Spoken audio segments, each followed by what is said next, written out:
ഒരു വണ്ടി കയറ്റുന്നത് എന്തിനു വേണ്ടിയാണ് മനോജ് ബ്രദറെ? എന്തെങ്കിലുമൊക്കെ അറ്റകുറ്റപ്പണികൾ തീർക്കാനും അങ്ങനെ അല്ലേ? പക്ഷേ നിങ്ങൾ അങ്ങനെ വലിയ അറ്റകുറ്റപ്പണിയൊന്നും ചെയ്യേണ്ട കാര്യമില്ല. എനിക്കറിയാം നിങ്ങളെല്ലാവരും വചനത്തിൽ ജ്ഞാനമുള്ളവരും കാര്യങ്ങൾ ഗ്രഹിക്കാൻ കഴിവുള്ളവരും ഗ്രഹിച്ചിട്ടുള്ളവരുമാണെന്ന് എനിക്കറിയാം. എങ്കിലും ദൈവവചനത്തിൻ്റെ അടിസ്ഥാനത്തിൽ ആരാധനയെപ്പറ്റി അല്ലെങ്കിൽ ഒരു ചർച്ച് ഖോയർ എങ്ങനെ ആയിരിക്കണമെന്നുള്ളതിനെപ്പറ്റി എനിക്കറിയാവുന്ന ചില കാര്യങ്ങൾ, ഞാൻ എല്ലാത്തിലും പൂർണ്ണനല്ല, അറിവുകൾ പരിമിതിയാണ്. ഏതാണ്ട് 45 വർഷമായി ഞാൻ മ്യൂസിക് ഇൻഡസ്ട്രിയിലായിരിക്കുന്നു. എൻ്റെ 15ാമത്തെ വയസ്സിൽ മോനെ എൻ്റെ ട്രിപ്പിൾ ഇച്ചിരി കുറയ്ക്കാമോ സൂൺസേ? ട്രിപ്പിൾ ഇച്ചിരി കൂടി കിടക്കും. 15ാമത്തെ വയസ്സിൽ ഞാൻ കൺവെൻഷൻ വേദികളിൽ പാടി തുടങ്ങി.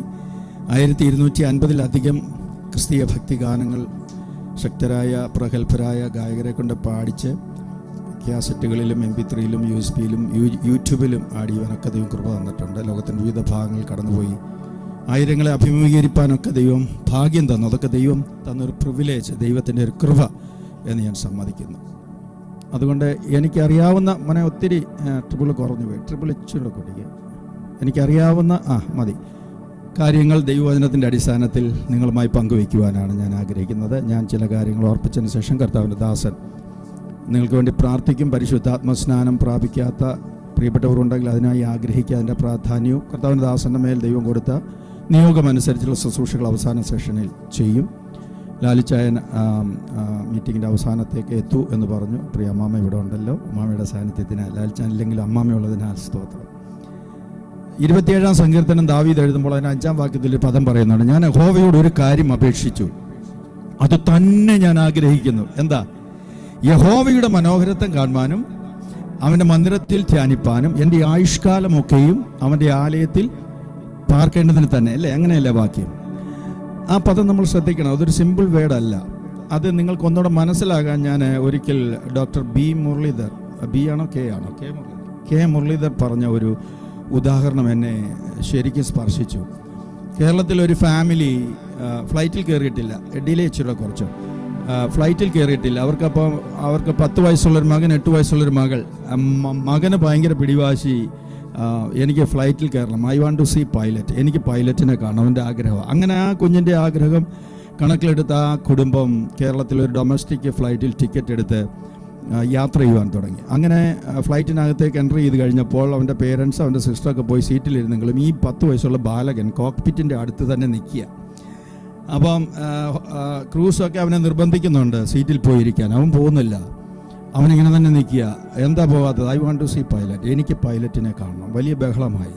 അവസാനം പൈലറ്റിൻ്റെ ചെവിയിൽ വിവരം എത്തി. അദ്ദേഹം പറഞ്ഞു അവനെ എൻ്റെ അടുത്തേക്ക് വിടാൻ പറഞ്ഞ് കോക്പിറ്റിലേക്ക് അവനെ കൊണ്ടുവന്ന് അദ്ദേഹത്തിൻ്റെ അടുക്കൽ ഇരുത്തി ചില മിനിറ്റുകൾ ഫ്ലൈറ്റ് മൂവ് ചെയ്യുന്നതും ടേക്ക് ഓഫ് ചെയ്യുന്നതും ടേൺ ചെയ്യുന്നതും ഫ്ലൈ ചെയ്യുന്ന സമയത്തെ കാര്യങ്ങളും ലൈറ്റിങ് അറേഞ്ച്മെൻറ്റ്സ് കുറേ സ്വിച്ചസ് ഒക്കെ അവനെ കാണിച്ചു കൊടുത്തപ്പോഴെല്ലാം അവൻ ആ പൈലറ്റിൻ്റെ മുഖത്ത് തന്നെ നോക്കിയിരിക്കുക. അവന് ഫ്ലൈറ്റിൻ്റെ നിയന്ത്രണങ്ങളൊന്നുമല്ല കാണണം, അവന് പൈലറ്റിനെ അടുത്ത് കാണണം. അതായിരുന്നു അവൻ്റെ ആഗ്രഹം. ഫ്ലൈറ്റ് പുറപ്പെടാൻ സമയമായപ്പോൾ പൈലറ്റ് അവനെ തൻ്റെ സീറ്റിലേക്ക് മടക്കി അയച്ചപ്പോൾ അവൻ വളരെ സന്തോഷത്തോടെ ഐ സോ ദ പൈലറ്റ്, ഞാൻ പൈലറ്റിനെ കണ്ടേന്ന് പറഞ്ഞ് ചിരിച്ചുകൊണ്ട് വന്ന് സീറ്റിലിരിക്കുകയും ഫ്ലൈറ്റ് ലാൻഡ് ചെയ്ത് എയർപോർട്ടിന് പുറത്തിറങ്ങുമ്പോഴും അവൻ തുള്ളിച്ചാടി പോകുക, ഞാൻ പൈലറ്റിനെ കണ്ടേ. ഇതിനകത്തൊരു ആത്മീയ അർത്ഥം അദ്ദേഹം പറഞ്ഞത്, കേവലം 1, 2 അല്ലെങ്കിൽ 4, 10 മണിക്കൂർ പറപ്പിക്കുന്ന ഒരു വിമാനത്തിൻ്റെ പൈലറ്റിനെ അടുത്ത് കണ്ടപ്പോൾ ഒരു ബാലകന് ഇത്രമാത്രം സന്തോഷമുണ്ടായെങ്കിൽ, അല്ലെങ്കിൽ അദ്ദേഹത്തെ കാണുവാൻ അവൻ അത്രമാത്രം താല്പര്യമുണ്ടെങ്കിൽ, നമ്മുടെ ജീവിതയാത്രയിൽ നാം ഒരു ഭാഗം മുൻപേ നമ്മളെ കരങ്ങളിൽ വഹിക്കുന്ന ഒരു ദൈവം, അതേ ചിറകിൽ വഹിച്ച് താണുപോകാതെ വീണുപോകാതെ കൂടെ നിന്ന് നമ്മെ നടത്തുന്ന ആ ദൈവത്തിൻ്റെ സാന്നിധ്യം അറിയുവാൻ നമ്മൾ എത്ര പേർ ആഗ്രഹിക്കുന്നുണ്ട്? അതാ ദാവീദ് പറഞ്ഞത്, ഞാൻ യഹോവയുടെ ഒരു കാര്യം അപേക്ഷിക്കുന്നു, അത് തന്നെ ഞാൻ ആഗ്രഹിക്കുന്നു. എനിക്ക് യഹോവയുടെ മനോഹരത്വങ്ങൾ എന്ന് പറഞ്ഞാൽ നമ്മളൊരു ആരാധനയ്ക്ക് അറ്റൻഡ് ചെയ്യുന്നെങ്കിൽ അവിടെ ഹോളി സ്പിരിറ്റിൻ്റെ അല്ലെങ്കിൽ യേശു കർത്താവിൻ്റെ പ്രസൻസ് നന്നായി മനസ്സിലാക്കുവാൻ അനുഭവിക്കുവാനുള്ള ആഗ്രഹത്തോടു കൂടി തന്നെ വരാം. വെറുതെ കാഴ്ചക്കാരായി വന്നിരിക്കുകയോ അലംഭാവത്തോടെ വന്നിരിക്കുകയോ പാസ്റ്ററെ പ്രീതിപ്പെടുത്താനോ അല്ലെങ്കിൽ സെക്രട്ടറിയെ പ്രീതിപ്പെടുത്താനോ വിശ്വാസികളെ കണ്ടു മടങ്ങാനോ അല്ലല്ലോ നമ്മൾ ആരാധനയ്ക്ക് വരുന്നത്. നമ്മൾ എന്തിനാ വരുന്നത്? നമ്മൾ നമ്മുടെ കർത്താവിനെ ആരാധിക്കാൻ. ഞാൻ വേഗത്തിൽ ചിന്ത മുൻപോട്ട് കൊണ്ടുപോകാം. എന്താണ് ആരാധന? അത് നമ്മൾ ആദ്യം മനസ്സിലാക്കണം. നമുക്കറിയാം, നമ്മൾ ആരാധനാ മീറ്റിങ്ങിന് പോകുന്നു, സഭായോഗത്തിന് പോകുന്നു, ഇടക്കൂട്ടായ്മയ്ക്ക് പോകുന്നു. ഇവിടെ എല്ലാം നമ്മൾ കർത്താവിനെ ആരാധിക്കുന്നുണ്ടല്ലേ? ആരാധന എന്ന് പറഞ്ഞാൽ പാട്ട് മാത്രമല്ല, പ്രസംഗം മാത്രമല്ല, പ്രാർത്ഥന മാത്രമല്ല, വചനധ്യാനമല്ല, കൂട്ടായ്മകൾ, ഇതെല്ലാം എന്താണ്? ഇതിനകത്തെല്ലാം എന്തോ ഉണ്ട്?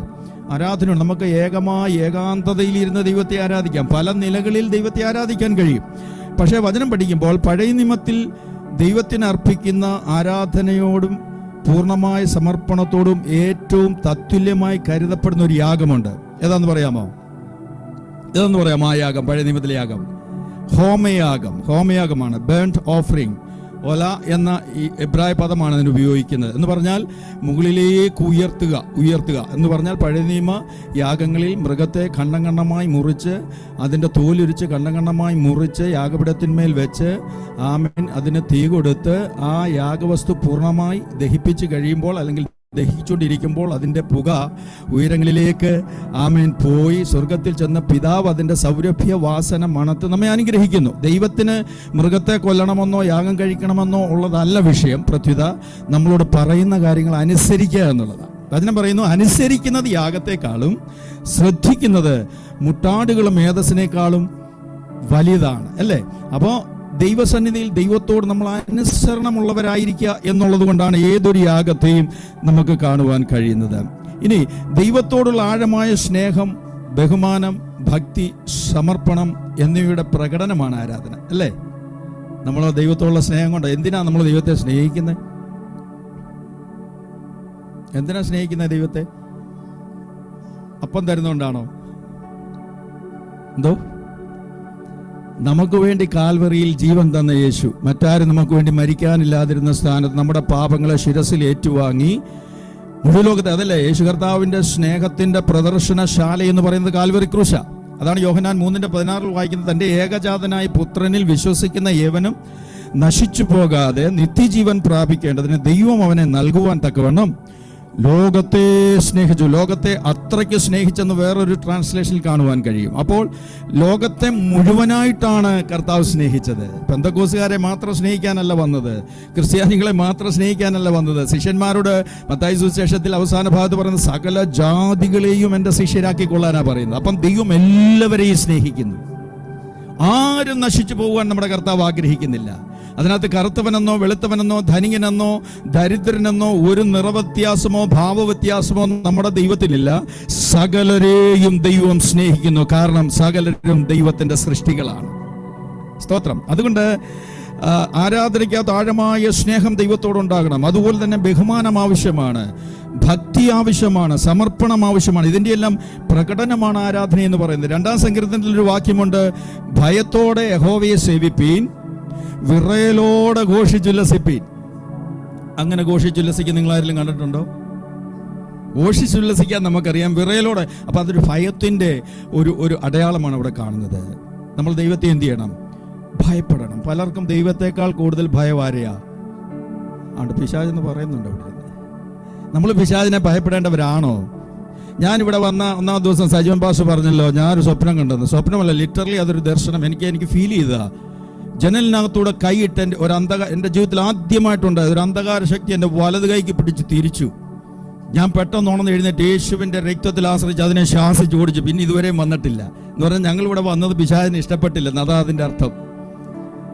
യേശു കർത്താവ് സ്നാനപ്പെട്ട് പരസ്യ ശുശ്രൂഷയ്ക്ക് വേണ്ടി വരുമ്പോൾ യേശുവിൻ്റെ ശുശ്രൂഷയെ തടയുവാൻ പിശാച് 3 ത്രിവിധ പരീക്ഷകളിട്ടല്ലോ. അപ്പോൾ പിശാചിൻ്റെ ആത്യന്തികമായ ലക്ഷ്യം ആരും രക്ഷപ്പെടരുത്, ആരും സ്വർഗത്തിൽ പോകരുത്, ആരും നിത്യത അവകാശമാക്കരുത്. അതാണ് അന്നും ഇന്നും എന്നും പിശാച് ആഗ്രഹിക്കുന്നതും. അതിനുവേണ്ടിയാണ് പിശാച് പ്രവർത്തിക്കുന്നത്. അതുകൊണ്ടാണ് പലരും ആരാധനയ്ക്ക് പോകണം തോന്നും മനസ്സിലൊരു മടുപ്പ്. ലജോ അല്ലേ? ഇന്ന് ചെറിയൊരു തലവേദന അല്ലെങ്കിൽ ഒരു നടുവേദന. ഞാൻ പറയട്ടെ, നിങ്ങൾക്ക് വയ്യായെങ്കിലും, നിങ്ങൾ രോഗികളാണെങ്കിലും, ഞാൻ നാട്ടിൽ പറയും ഏന്തിയും വലിഞ്ഞുമാണെങ്കിൽ നിങ്ങൾ ആരാധനാലയത്തിൽ വന്ന വിടുതല. നിങ്ങളുടെ രോഗം ചുമന്നുകൊണ്ട് പോകാൻ ദൈവം അനുവദിക്കത്തില്ല. ആ രോഗത്തിനൊരു സൗഖ്യം ദൈവം തരും എന്ന് പറഞ്ഞാൽ ആത്മാർത്ഥമായി ദൈവത്തിന്. ഞാൻ ഒരിക്കൽ മാരാമൺ IPC സഭയിൽ വർഷിപ്പ് ചെയ്തുകൊണ്ട് നിൽക്കുമ്പോൾ എനിക്ക് 2 ദിവസമായി ഒരു ഫ്രൈഡേയിൽ ആരംഭിച്ച ഇവിടെ എനിക്ക് 2014 ഹാർട്ട് സർജറി ഒക്കെ കഴിഞ്ഞതാ. ഇവിടെ നിന്ന് ഇങ്ങോട്ട് ഒരു ഇരുമ്പ് കമ്പി കുത്തിയിറക്കിയിരിക്കുന്ന പെയിനാ ബസ്. ഞാൻ കരഞ്ഞുകൊണ്ട് ആരാധിക്കുക. ഞാൻ ആരാധന എനിക്ക് ശബ്ദമെടുക്കാൻ പോയി, അതിഭയങ്കര വേദന. ഞാൻ പറഞ്ഞു, കർത്താവേ, ഞാൻ നിന്നെ ആരാധിക്കുന്നത്, എനിക്ക് സൗഖ്യം വേണം. ആ സ്പോട്ടിൽ ദൈവം എന്നെ ഹീൽ ചെയ്തു. ഒത്തിരി അനുഭവങ്ങളുണ്ട്. 5 വയസ്സുള്ള എൻ്റെ കുഞ്ഞ് ദുബായ് പ്രയർ സെൻറ്റർ IPCയിൽ അവൾക്ക് 4 വയസ്സുള്ളപ്പോൾ നാവിനടിയിൽ മുന്തിരിങ്ങ വലിപ്പത്തിൽ ഒരു ചെറിയ ട്യൂമർ പോലെ വന്നു. 4 ഹോസ്പിറ്റലിൽ കയറി ഇറങ്ങി കാണിച്ചു. ഡോക്ടേഴ്സ് പറഞ്ഞു സർജറി ചെയ്യണം, പക്ഷേ ഹൈ റിസ്ക് ആണ്. സർജറി ചെയ്താൽ നരമ്പുകൾ മുറിയാൻ സാധ്യതയുണ്ട്, ബ്ലീഡിംഗ് ഉണ്ടാകും, അതുകൊണ്ട് നിങ്ങൾ ചിന്തിക്കുക എന്ന് പറഞ്ഞു. അന്ന് അവിടെ ഒരു സർജറിക്ക് വിധേയപ്പെടാൻ ഞങ്ങളുടെ പണവുമില്ല. എനിക്കുള്ള കാര്യം പറയുന്നതിൽ ഒരു ലജ്ജയുമില്ല. പക്ഷേ ഒരു ദിവസം ഫ്രൈഡേയിൽ സിസ്റ്റർ ജിൻസി അവിടെ ഉള്ളത് അറിയാം. അന്ന് അവിടെ ഉണ്ടോ എന്ന് എനിക്കറിയില്ല. ഞങ്ങൾ ഒന്നിച്ച് ആരാധിച്ചതാണ്. ഞാൻ എൻ്റെ കുഞ്ഞിൻ്റെ വിഷയം സഭയിൽ സാക്ഷ്യം പറഞ്ഞു. എൻ്റെ മൂത്ത ബ്രദറാണ് അവിടുത്തെ പാസ്റ്റർ, ഞാനാണ് വർഷിപ്പ് ലീഡ് ചെയ്യുന്നത്. ഈ സാക്ഷ്യം പറഞ്ഞതിന് ശേഷം ഒരാരാധനയ്ക്കുള്ള സമയമൊരുക്കി ജനമെല്ലാം ആരാധിച്ചൊരു വലിയ തീ അന്നത്തെ ആരാധനയിൽ കത്തി. ഞാൻ ഈ വിഷയം പറഞ്ഞിരുന്നു, അത് മറന്നു. പക്ഷേ ആരാധന കഴിഞ്ഞ് ആശീർവാദം കഴിഞ്ഞ് എല്ലാവരും ഹാളിന് പുറത്തിറങ്ങിയപ്പോൾ കുഞ്ഞെൻ്റെ അടുത്തേക്ക് ഓടി വരിക, അപ്പ ഒന്ന് നോക്കിയെന്ന് പറഞ്ഞു. നോക്കിയപ്പോൾ അങ്ങനെ ഒരു സാധനം അവിടെ ഇല്ല. ദൈവമക്കളെ, ഇന്ന് രാത്രിയിലും സൗഖ്യത്തിന്റെ ശക്തി ഇവിടെ വ്യാപരിക്കുന്നുണ്ട്. ദൈവത്തിന് ഞാൻ പറഞ്ഞല്ലോ, വർഷങ്ങളും മാസങ്ങളും കാലങ്ങളും ഒന്നും വേണ്ട, നിമിഷം മതി നമ്മുടെ ജീവിതത്തിൽ ചില അത്ഭുതങ്ങൾ ചെയ്യാൻ. നിങ്ങളുടെ മനോവേദന, മനോഭാരം, നിങ്ങളുടെ സകല അവസ്ഥകളും അറിയുന്നവനാണ് ദൈവം. സ്തോത്രം. അപ്പോൾ കർത്താവിനെ ആരാധിക്കേണ്ടവണ്ണം ആരാധിച്ചാൽ വിടുതലുണ്ട്. അതിലേക്ക് ഞാൻ വരാം. അപ്പോൾ 2-ാം സങ്കീർത്തനത്തിൽ പറഞ്ഞു, ഭയത്തോടെ യഹോവയെ സേവിപ്പീൻ, വിറയലോടെ ഘോഷിച്ചുല്ലസിപ്പീൻ. സ്തോത്രം. നാം ദൈവത്തിലും ദൈവം നമ്മിലും ആയിത്തീരുന്ന ധന്യ മുഹൂർത്തമാണ് യഥാർത്ഥ ആരാധന. എത്ര പേർക്ക് ഞാൻ പറയുന്നത് മനസ്സിലാകുന്നുണ്ട്? നാം ദൈവത്തിലും നമ്മുടെ ദൈവം നമ്മിലും ആയിത്തീരുന്ന ധന്യമായ ആ മുഹൂർത്തം എന്ന് പറഞ്ഞാൽ ഏകാഗ്രതയോടെ കണ്ണുകൾ അടയ്ക്കാൻ കഴിയുമെങ്കിൽ അടച്ച്, തുറന്നിരുന്നാലും കുഴപ്പമില്ല, പക്ഷെ പരിസരം മറന്ന് മറ്റൊരു വ്യക്തി എന്തു ചെയ്യുന്നു നോക്കാതെ നമ്മുടെ ഹൃദയം തുറന്ന് ഹൃദയത്തിൻ്റെ ആഴത്തിൽ നിന്നും ദൈവത്തോടുള്ള സ്നേഹവും ബഹുമാനവും ഭയവും ഭക്തിയും നിമിത്തം കർത്താവിനെ ആരാധിക്കുന്നു. ഇതൊരു യാഗമാണ് എന്നുള്ള ചിന്തയോടെ റോമാലേഖനം 12:1 എന്താ പറയുന്നത്? സഹോദരന്മാരെ, ദൈവത്തിൻ്റെ മനസ്സാലി ഓർപ്പിച്ച് ഞാൻ നിങ്ങളെ പ്രബോധിപ്പിക്കുന്നത് നിങ്ങൾ ബുദ്ധിയുള്ള ആരാധനയായി നിങ്ങളുടെ ശരീരങ്ങളെ ജീവനും വിശുദ്ധിയും ദൈവത്തിന് പ്രസാദമുള്ള യാഗമായി. അപ്പൊ നോക്കണം, ഇതൊരു യാഗമാണ്, ഒരു സാക്രിഫൈസ് ആണ്. ആരാധന എന്ന് പറയുന്ന ഒരു സാക്രിഫൈസ്, അത് നമ്മൾ മനസ്സിലാക്കണം. അതിന് അതിൻ്റെതായ ഗൗരവം നമ്മൾ കൊടുക്കണം. ഈസിയായി ഞാനിവിടെ കടന്നു വന്നപ്പോൾ, നമ്മളെ വർക്ക്ഷോപ്പാണിത്, ഞാൻ പറയുന്നത് നിങ്ങളെ ആരെയും ഹർട്ട് ചെയ്യേണ്ട കാര്യമില്ല, നിങ്ങളാർക്കും ഫീൽ ചെയ്യേണ്ട കാര്യമില്ല. നിങ്ങൾ നല്ല സെൻസിലെടുക്കണം. ആരാധനയ്ക്ക് വരുമ്പോൾ എല്ലാവരും നേരത്തെ തന്നെ വരണം. choir മെമ്പേഴ്സ് ആയാലും പ്രസംഗിക്കുന്നവരായാലും ഈ വിശ്വാസികളൊക്കെ അവരുടെ സൗകര്യം പോലെ വരട്ടെ, എങ്കിലും എല്ലാവരും നേരത്തെ വരണം. അറ്റ്ലീസ്റ്റ് choir മെമ്പേഴ്സ് ഫുൾ ആരാധനയ്ക്ക് മുമ്പ് പ്രാർത്ഥനയോടെ ഒരുക്കപ്പെട്ട മനസ്സോടെ ഹോളിനകത്ത് വന്നിരുന്ന് സ്തോത്രത്തിൽ യാഗരിച്ച് ആ തീയോട് വേണം സ്റ്റേജിലേക്ക് കയറാൻ. ഞാൻ ഇവിടെ വന്നപ്പോൾ കണ്ട കാര്യം, പലരും പല സമയത്താണ് വരുന്നത്. പാട്ടിനിടയ്ക്ക് കയറി വരുന്നവരുണ്ട്, പാട്ട് കഴിഞ്ഞ് കയറി വരും. അത് റോങ് ടീച്ചിങ് ആണ്. അങ്ങനെ നമ്മൾ ചെയ്യരുത് ഒരിക്കലും. കാരണം ആരാധനയെ നമ്മൾ ബഹുമാനിക്കുന്നെങ്കിൽ, നിങ്ങൾ choir മെമ്പേഴ്സ് ആണെങ്കിൽ, ഇപ്പോൾ ആദ്യത്തെ പാട്ട് നിങ്ങൾക്ക് അറ്റൻഡ് ചെയ്യാൻ പറ്റിയില്ലെങ്കിൽ ആ പാട്ട് കഴിയുന്നത് വരെ നിങ്ങളുടെ സീറ്റിലിരിക്കുക, അടുത്ത പാട്ടിലേക്ക് കയറി വരിക. കാരണം ജനത്തിൻ്റെ ശ്രദ്ധ പോകും. അങ്ങനെ ചെയ്യുമ്പോൾ നമ്മൾ ജനത്തെ കൂടെ ബഹുമാനിക്കണം. പ്രതിപക്ഷ ബഹുമാനത്തോട് വേണം നമ്മളെല്ലാം ചെയ്യാൻ. അപ്പം നിങ്ങളിതിനകത്ത് വേറൊരു നില തെറ്റിദ്ധരിക്കരുത്. തെറ്റിദ്ധരിച്ചാലും എനിക്കൊന്നില്ല, ഞാൻ 31-ാം തീയതി പോവുകയാണ്. സ്തോത്രം. അപ്പം ഞാൻ എല്ലാം പറയുന്ന സഭയുടെ അനുഗ്രഹത്തിന് വേണ്ടിയാണ് പറയുന്നത്. നിങ്ങളുടെ വ്യക്തിപരമായ ജീവിതത്തിൻ്റെ അനുഗ്രഹത്തിന് വേണ്ടിയുള്ള കാര്യങ്ങൾ മാത്രമേ ഇന്ന് രാത്രി ഇവിടെ പറയുന്നുള്ളൂ. നമ്മളെല്ലാത്തിലും ഒരു ഡിസിപ്ലിൻ ഉണ്ടായിരിക്കും. നമ്മളൊരു ഹോസ്പിറ്റൽ അപ്പോയിൻമെൻ്റ് എടുത്താൽ 10 മിനിറ്റ് നേരത്തെ ചെല്ലും, അല്ലേ? എയർപോർട്ടിൽ 3 മണിക്കൂർ മുമ്പ് നമുക്ക് ചെല്ലാൻ അറിയാം. ഒരു ഗവൺമെൻറ് ഓഫീസിൽ ഒരു അപ്പോയിൻമെൻ്റ് എടുത്താൽ കൃത്യസമയത്തിന് മുമ്പ് നമ്മൾ ചെല്ലും. ഒരു ഇൻ്റർവ്യൂവിന് 3 മണിക്ക് ചെല്ലണം എന്ന് പറഞ്ഞാൽ 2:30 നമ്മൾ ചെല്ലും.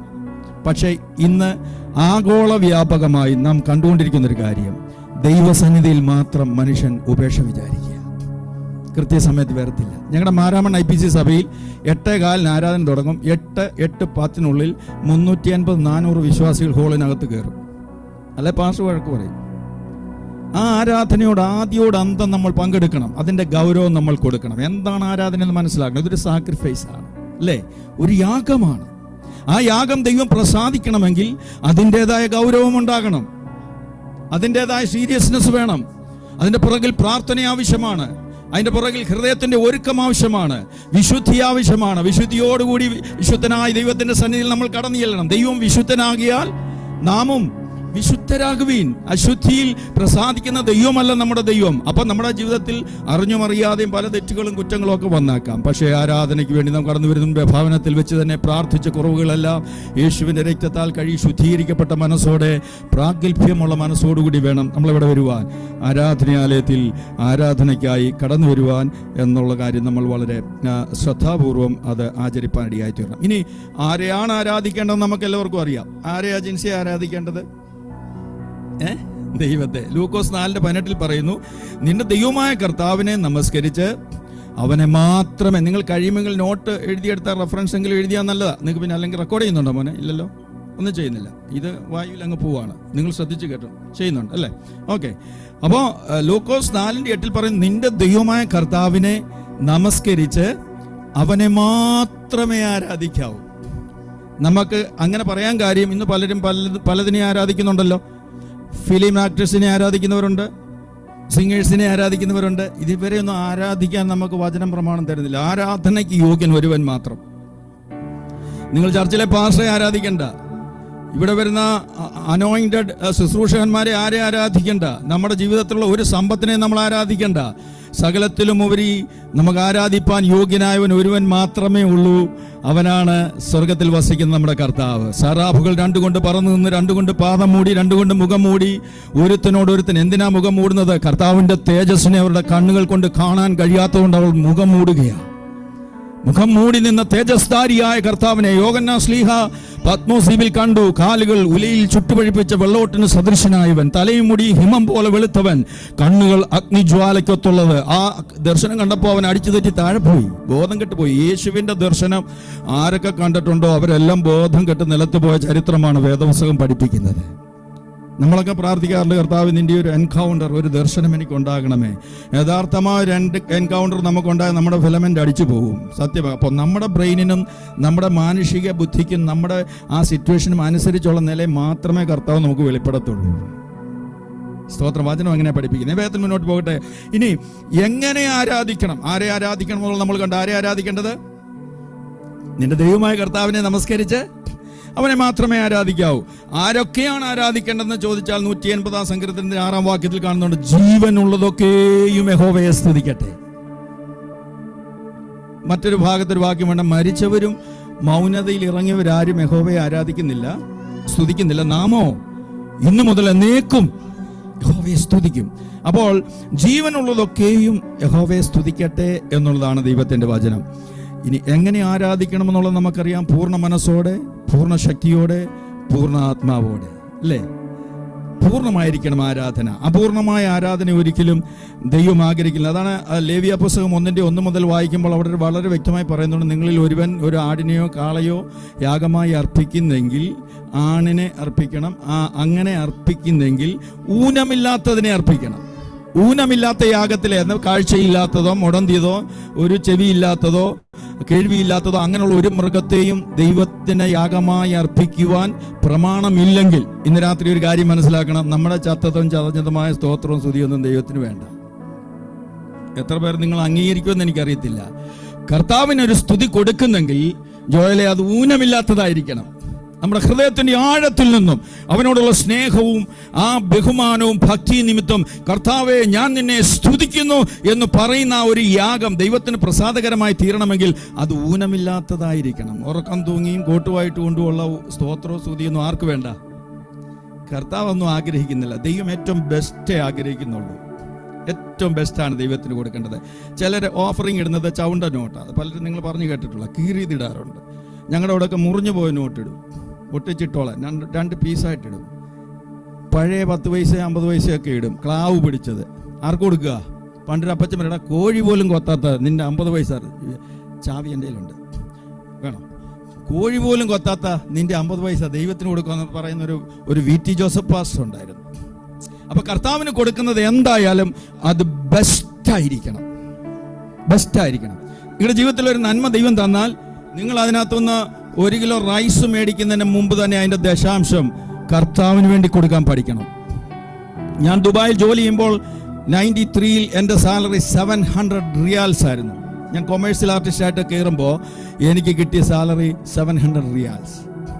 പക്ഷേ ഞാൻ ദശാംശമല്ല കൊടുത്തിട്ടുള്ളത്, ചെയ്തുകൊണ്ട് പറയല്ലോ. പക്ഷേ അതിലധികം ചെയ്യുവാൻ ദൈവം എനിക്ക് കൃപ ചെയ്തുകൊണ്ട് എനിക്ക് ഒരു കുറവും സംഭവിച്ചിട്ടില്ല. കൊടുത്താരും മുടിഞ്ഞിട്ടില്ല. ദൈവസഭയുടെ നീഡ് മനസ്സിലാക്കി, ദൈവദാസന്മാരുടെ നീഡ് മനസ്സിലാക്കി, ദൈവദാസന്മാരുടെ തലയിൽ മാത്രം ആ ഭാരമിടാതെ നിങ്ങൾ ആ ഭാരം ചോദിച്ചറിഞ്ഞ് സഭയുടെ ആവശ്യങ്ങൾക്ക്, കർത്താവിൻ്റെ വേലയ്ക്ക് അറിഞ്ഞ് നാം ചെയ്താൽ ദൈവം ആർക്കും കടക്കാരനല്ല. ഞാൻ ആ ഭാഗം പറഞ്ഞ് അതങ്ങ് വിടുക. അതെന്നെ ഏൽപ്പിച്ചൊരു കാര്യമല്ലെങ്കിൽ ദൈവത്തിൻ്റെ ആത്മാവ് ഒരു പ്രേരണ തന്നതുകൊണ്ട് ഞാനത് പറഞ്ഞു എന്ന് മാത്രമേ ഉള്ളൂ. അപ്പോൾ ലേവ്യ പുസ്തകം 1-ാം അധ്യായം 1 മുതലുള്ള 3 വരെയുള്ള വാക്യങ്ങൾ നിങ്ങൾ എടുത്തൊന്ന് വായിക്കണം. അന്നേരം ആ കാര്യങ്ങൾ അവിടെ എഴുതിയിട്ടുണ്ട്. അതിന് ഒത്തിരി റെഫറൻസ് ഉണ്ട്. യോഹന്നാൻ 4:23-24 വാക്യങ്ങൾ, ആവർത്തനം 6:5, മത്തായി സുവിശേഷം 22:37, ലൂക്കോസ് 10:27, മർക്കോസ് 12:30. ഇവിടെയെല്ലാം എങ്ങനെ ആരാധിക്കണം എന്നുള്ളതിന് വളരെ വ്യക്തമായി വചനത്തിൽ നമുക്ക് തെളിവുണ്ട്. ഇനി ആരാധിച്ചാൽ എന്നാ ഫലം? ചിലർ ചോദിക്കും ആരാധിക്കുന്നുണ്ട് എന്നാ. ഞങ്ങളോട് ചോദിച്ചിട്ടുണ്ട്, നീ പെന്തക്കോസുകാരെല്ലാം ഇങ്ങനെ കിടന്ന് കുലുങ്ങിക്കിടന്ന് ആരാധിച്ചിട്ട് എന്നാ ഫലമുണ്ടോ? നിങ്ങളുടെ ജീവിതത്തിൽ ആരെങ്കിലും ആരാധിച്ച് എന്തെങ്കിലും നേടിയിട്ടുണ്ടോ?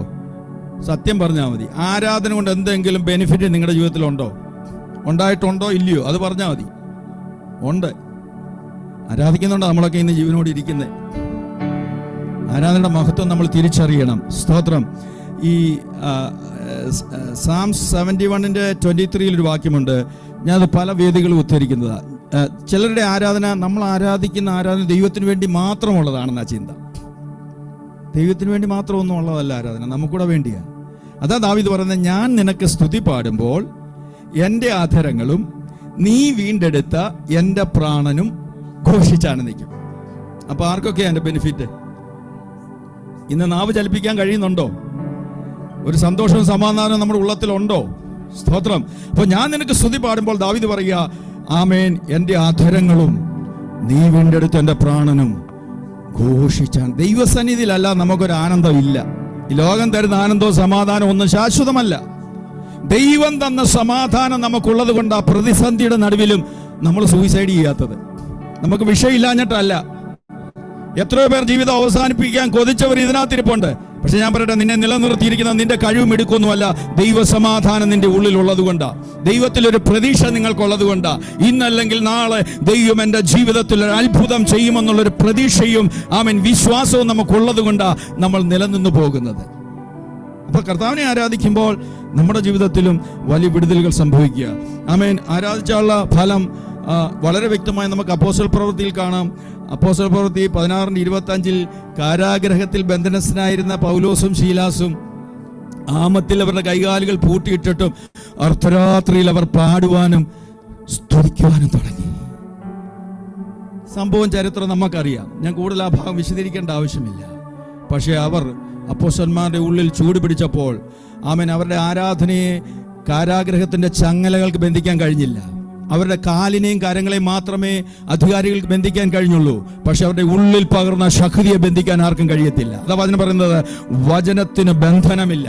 നമ്മുടെ ഉള്ളിൽ പകരപ്പെട്ട അതെ ആത്മാവിനും വചനത്തിനും ആർക്കും ബന്ധിപ്പാൻ കഴിയത്തില്ല.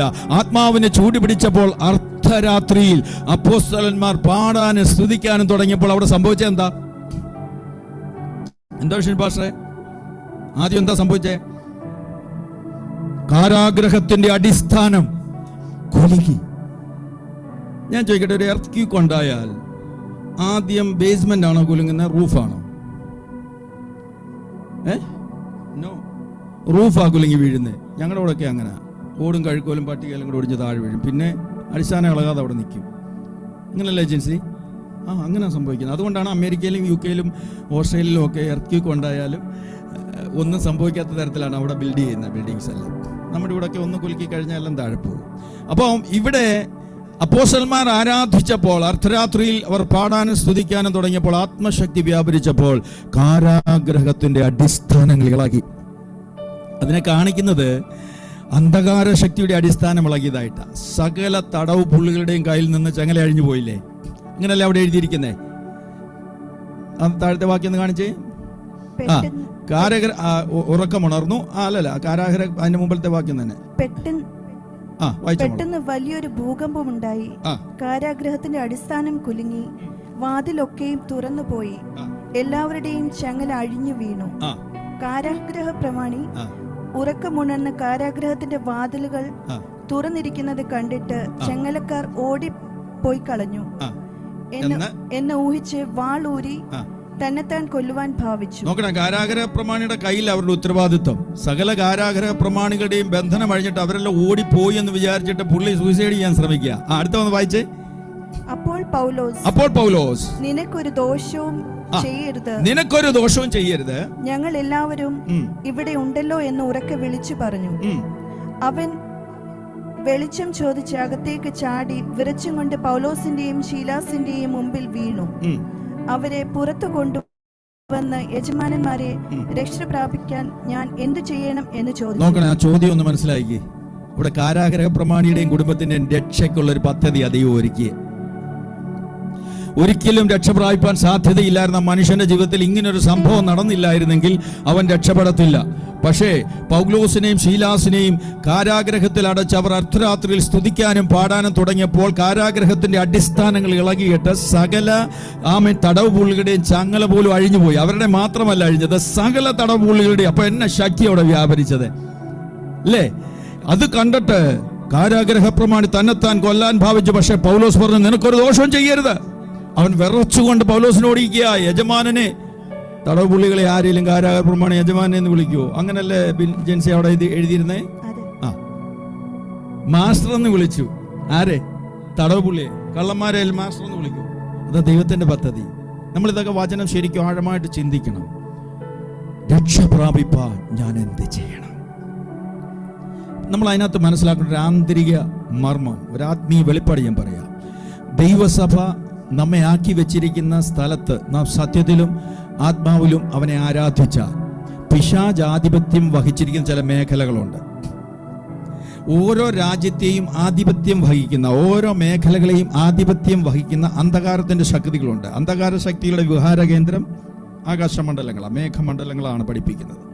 അപ്പോൾ അവന് ഭൂമിയിലും വരാം, ഇങ്ങോട്ടും പോകാം. അവൻ മിന്നൽ പോലെ താഴെ വീഴുന്ന ഞാൻ കാണുന്നൊക്കെ ബൈബിൾ എഴുതിയിട്ടുണ്ടല്ലോ.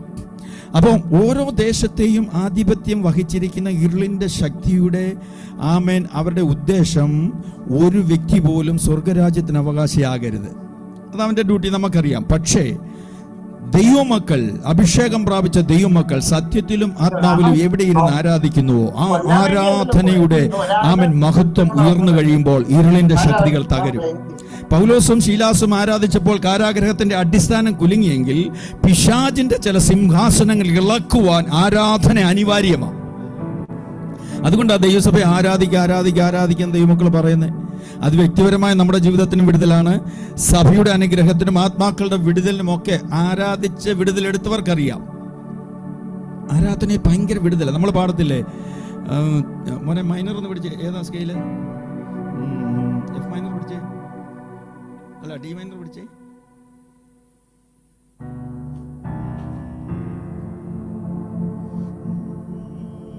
മൺകുടമുടയും തീകത്തിടും ആരാധനയിങ്കൽ, അങ്ങനെ പാട്ടില്ലേ? അല്ലേ എന്നെ തുടക്കം എന്തുവാ? ആരാധിക്കുന്നു, ഞങ്ങൾ ആരാധിക്കുന്നു ആത്മനാഥനേശുവിനെ ആരാധിക്കുന്നു. ഒന്ന് പാടിക്കേ. ഓ ആരാധിക്കുന്നു, ഞങ്ങൾ ആരാധിക്കുന്നു ആത്മനാഥൻ യേശുവിനെ ആരാധിക്കുന്നു.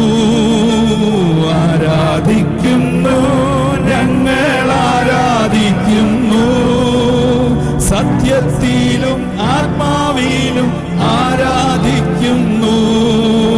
മൺകുടമുടയും തീകത്തിടും ആരാധനയിങ്കൽ.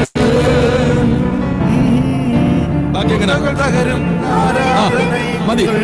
അപ്പോ നമ്മൾ പാടിയാൽ അത് വിശ്വസിക്കണം. ആരാധനയെങ്കിൽ തീ കത്തും എന്ന് പറഞ്ഞാൽ എന്തോ കത്തും? തീ കത്തും, തീ കത്തും. അന്ധകാര ശക്തികൾ തകരപ്പെടും. ആ ഒരു കാഴ്ചപ്പാടോട് വേണം നമ്മൾ എന്ത് ചെയ്യാൻ. ഒന്ന്, കർത്താവിനുള്ള സ്നേഹവും ബഹുമാനവും ഭയവും നിമിത്തം, സ്നേഹം നിമിത്തം അവനെ ആരാധിക്കുമ്പോൾ ആ ആരാധനയ്ക്കകത്ത് സംഭവിക്കുന്ന ഏറ്റവും വലിയൊരു കാര്യം, ദേശത്തെ ആധിപത്യം വഹിക്കുന്ന ഇരുളിന്റെ ശക്തികൾ പരാജയപ്പെടും. ഞാനത് എൻ്റെ അനുഭവത്തിൽ നിന്നൂടെ പറയുന്നത്. ഒറീസയിൽ ഞങ്ങളായിരിക്കുമ്പോൾ 1 കിലോമീറ്ററിൽ 4 അമ്പലങ്ങളുണ്ട്. ഭയങ്കര പൈശാചിക ശക്തിയുള്ള ആ ഒരു രാജ്യമാണ് നോർത്ത് ഇന്ത്യയിൽ പല സ്റ്റേറ്റുകളും. പ്രത്യേകിച്ച് ഒറീസയിൽ ഭുവനേശ്വറിനെയൊക്കെ ടെമ്പിൾ സിറ്റി എന്നാണ് പറയുന്നത്. ടെമ്പിൾ സിറ്റി, ടെമ്പിളുകൾ മാത്രമേ ഉള്ളൂ. കിലോമീറ്ററിനകത്ത് തന്നെ 4-5 ടെമ്പിളുകളാണ് അവർ സ്ഥാപിച്ചിരിക്കുന്നത്. പക്ഷേ അനേക സ്ഥലങ്ങളിൽ ദൈവമക്കൾ ഇരുന്ന് ആരാധിക്കുമ്പോൾ അതിൻ്റെ ശക്തികളൊക്കെ ക്ഷയിക്കുന്നത് ഞങ്ങൾ കണ്ടിട്ടുണ്ട്. അവിടെ നിന്ന് ആത്മാക്കൾ കൂട്ടത്തോടെ വിടിവിക്കപ്പെടുന്ന ഞങ്ങൾ കണ്ടു. ഇപ്പോൾ ഒറീസയിൽ ഒരു ഗ്രാമത്തിൽ നമുക്ക് പോകാൻ പറ്റത്തില്ല, ഭരണം മാറി. പക്ഷേ ദൈവം ചെയ്തൊരു അത്ഭുതം. ഞാനൊക്കെ രാവിലെ 10 മുതൽ ഉച്ചയ്ക്ക് 1 മണി വരെ ബരാംപൂർ ബസ് സ്റ്റാൻഡിൽ 4500 ട്രാക്ട് വരെ ഡിസ്ട്രിബ്യൂട്ട് ചെയ്തിട്ടുണ്ട്. അനേക ഗ്രാമങ്ങളിൽ ഒത്തിരി ട്രാക്റ്റുകളും ബൈബിളിൻ്റെ പ്രതികളും കൊടുത്തിട്ടുണ്ട്. അന്നൊക്കെ ഗ്രാമങ്ങൾക്കകത്ത് നമുക്ക് എൻട്രി ഉണ്ടായിരുന്നു, പക്ഷേ ഇപ്പോൾ പറ്റില്ല. അവിടുത്തെ ലോക്കൽസിന് പോലും പറ്റത്തില്ല. പക്ഷേ ദൈവം ചെയ്യുന്ന ഒരു വലിയ പ്രവൃത്തി, നമ്മൾ ഗ്രാമങ്ങളിൽ നിന്ന് പോയില്ലെങ്കിലും അന്ന് വിതച്ചതിൻ്റെ ഫലം ഇന്ന് കൂട്ടത്തോടെ ജനം ചർച്ചിലേക്ക് വരികയാണ്. ഒരാഴ്ച 20-25 പേരും പുതുതായിട്ട് വരിക. എനിക്ക് വേണ്ടി പ്രാർത്ഥിക്കണം, എനിക്ക് വേണ്ടി പ്രാർത്ഥിക്കണം എന്ന് പറഞ്ഞു. അതാണ് കഴിഞ്ഞ ദിവസം ഞാൻ ഓർപ്പിച്ചതുപോലെ, നിന്റെ അപ്പത്തെ വെള്ളത്തിന്മേൽ എറിയുക, ഏറി നാൾ കഴിഞ്ഞാലും അത് ഫലമില്ലാതെ മടങ്ങി വരത്തില്ല. അപ്പൊ സുവിശേഷത്തോടെ ഒരു ദാഹം നമുക്കുണ്ടാകണം. ആത്മാക്കളെ പറ്റിയുള്ള ഒരു ദാഹം നമുക്കുണ്ടാകണം. ആത്മാവിൽ ദിനംതോറും ആരാധിച്ച് ബലം പ്രാപിച്ച് ആത്മീയമായ ഉന്നതികളിൽ നമ്മൾ എത്തണം. നമ്മുടെ വളർച്ച എവിടെ വരെ കൊണ്ടെത്തിക്കാം? നമുക്ക് വചനം പറയുന്ന അളവ് പോലെ ഏതാ നമ്മുടെ വളർച്ച? ആത്മീയമായ വളർച്ച എന്തോ കേട്ടില്ല, പറഞ്ഞു. ക്രിസ്തുവിന്റെ തലയോളം, ഗുരുവിനോളം മതി, ഗുരുവിൻ മീതയാകരുത്, അങ്ങനെ വചനം പറയുന്നത്. അപ്പോൾ നമ്മുടെ വളർച്ചയുടെ അളവുകൾ വചനം പറയുന്ന ക്രിസ്തുവിന്റെ തലയോളം നമ്മൾ വളരണം. പല വിശ്വാസികളും രക്ഷിക്കപ്പെട്ടു, സ്നാനപ്പെട്ടു, സത്യമാണ്. പക്ഷെ അവർ പരിശുദ്ധാത്മ സ്നാനം പ്രാപിക്കാതെ ഒരു വ്യക്തിക്ക് ആത്മീയമായി വളരാൻ കഴിയത്തില്ല. കഴിഞ്ഞ ദിവസം ഞാൻ ഒരാളോട് പറഞ്ഞ പോലെ 2 വയസ്സുള്ള കുഞ്ഞിന് ഫീഡ് ചെയ്യുന്നുണ്ട്, അവന് ആവശ്യമുള്ള ആഹാരങ്ങളൊക്കെ കൊടുക്കുന്നുണ്ട്. പക്ഷെ എന്നും 2 വയസ്സും ആ ഫീഡിങ് മാത്രം നടന്നുകൊണ്ടിരുന്ന കുഞ്ഞ് വളരുമോ? ഇല്ല. ആ കുഞ്ഞിന്റെ വളർച്ച ഓരോ പേരൻസും ആഗ്രഹിക്കുന്നത് പോലെ ആത്മാവിൽ വീണ്ടും ജനിക്കുന്ന ഒരു ദൈവത്തിന്റെ വളർച്ച ദൈവം ആഗ്രഹിക്കുന്നുണ്ട്, നമ്മളെ നോക്കുന്നുണ്ട്. നമ്മളൊരു ഗ്രാഫ് എടുക്കണം. ഗ്രാഫ് എടുത്തിട്ട് ഒരു വർഷത്തിന്റെ ആരംഭത്തിൽ ജനുവരിയിൽ നമ്മുടെ ആത്മീയ നിലവാരം നമ്മൾ തന്നെ ഒന്ന് ഗ്രാഫ് ചെയ്യണം. താഴോട്ടാണോ മേളിലോട്ടാണോ? നമ്മൾ തന്നെ ശോധന ചെയ്യണം. നമ്മൾ വ്യക്തിപരമായി വിചാരിച്ചെങ്കിൽ മാത്രമേ നമ്മുടെ ആത്മീയ ജീവിതം നമുക്ക് വളർത്തിയെടുക്കാൻ കഴിയത്തുള്ളൂ. അതിനുള്ള ഏറ്റവും വലിയ ഉപാധിയാണ് 1 വചനധ്യാനം, 2 പേഴ്സണൽ പ്രയർ. ബൈബിൾ മെഡിറ്റേഷനും പേഴ്സണൽ പ്രയറും ഇല്ലാത്ത ഒരാൾക്ക് ആത്മീയമായി വളരാൻ കഴിയത്തില്ല.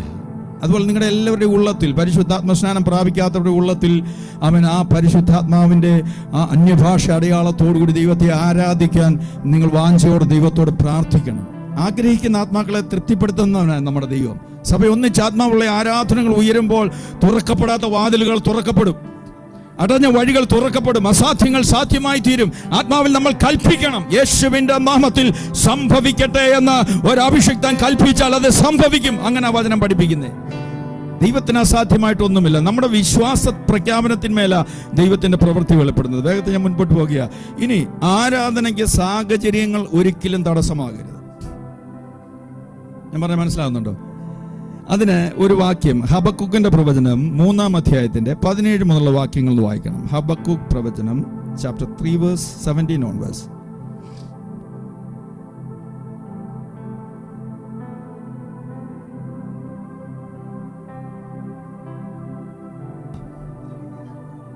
ഇല്ല,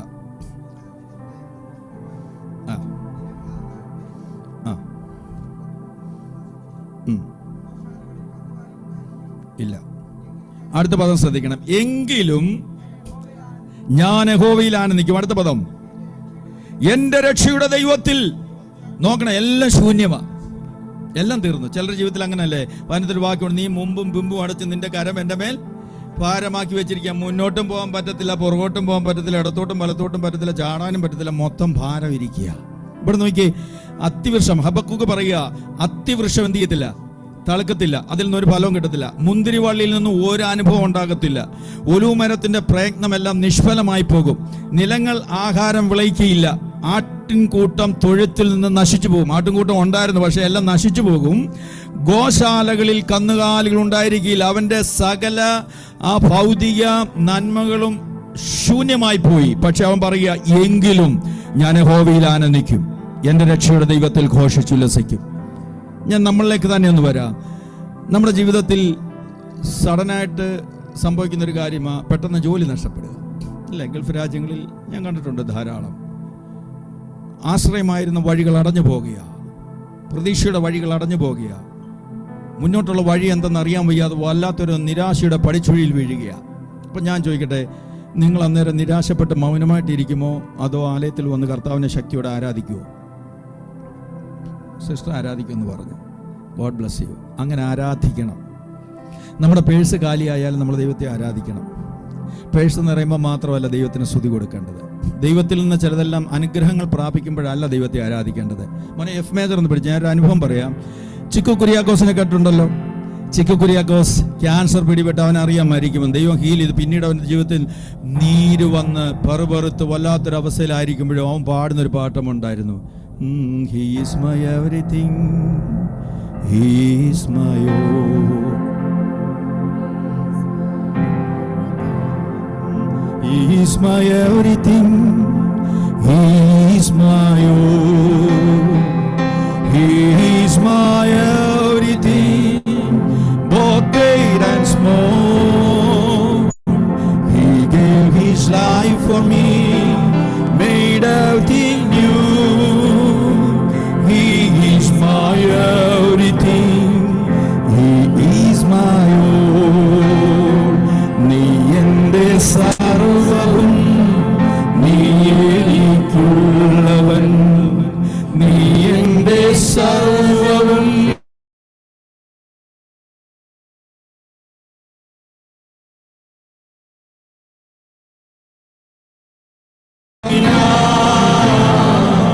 നീ എൻ്റെ സർവ്വവും എല്ലാറ്റിലും. തേനിലും മധുരമാ, തേനിലും മധുരമാ യേശു ക്രിസ്തു മാധുര്യവാ.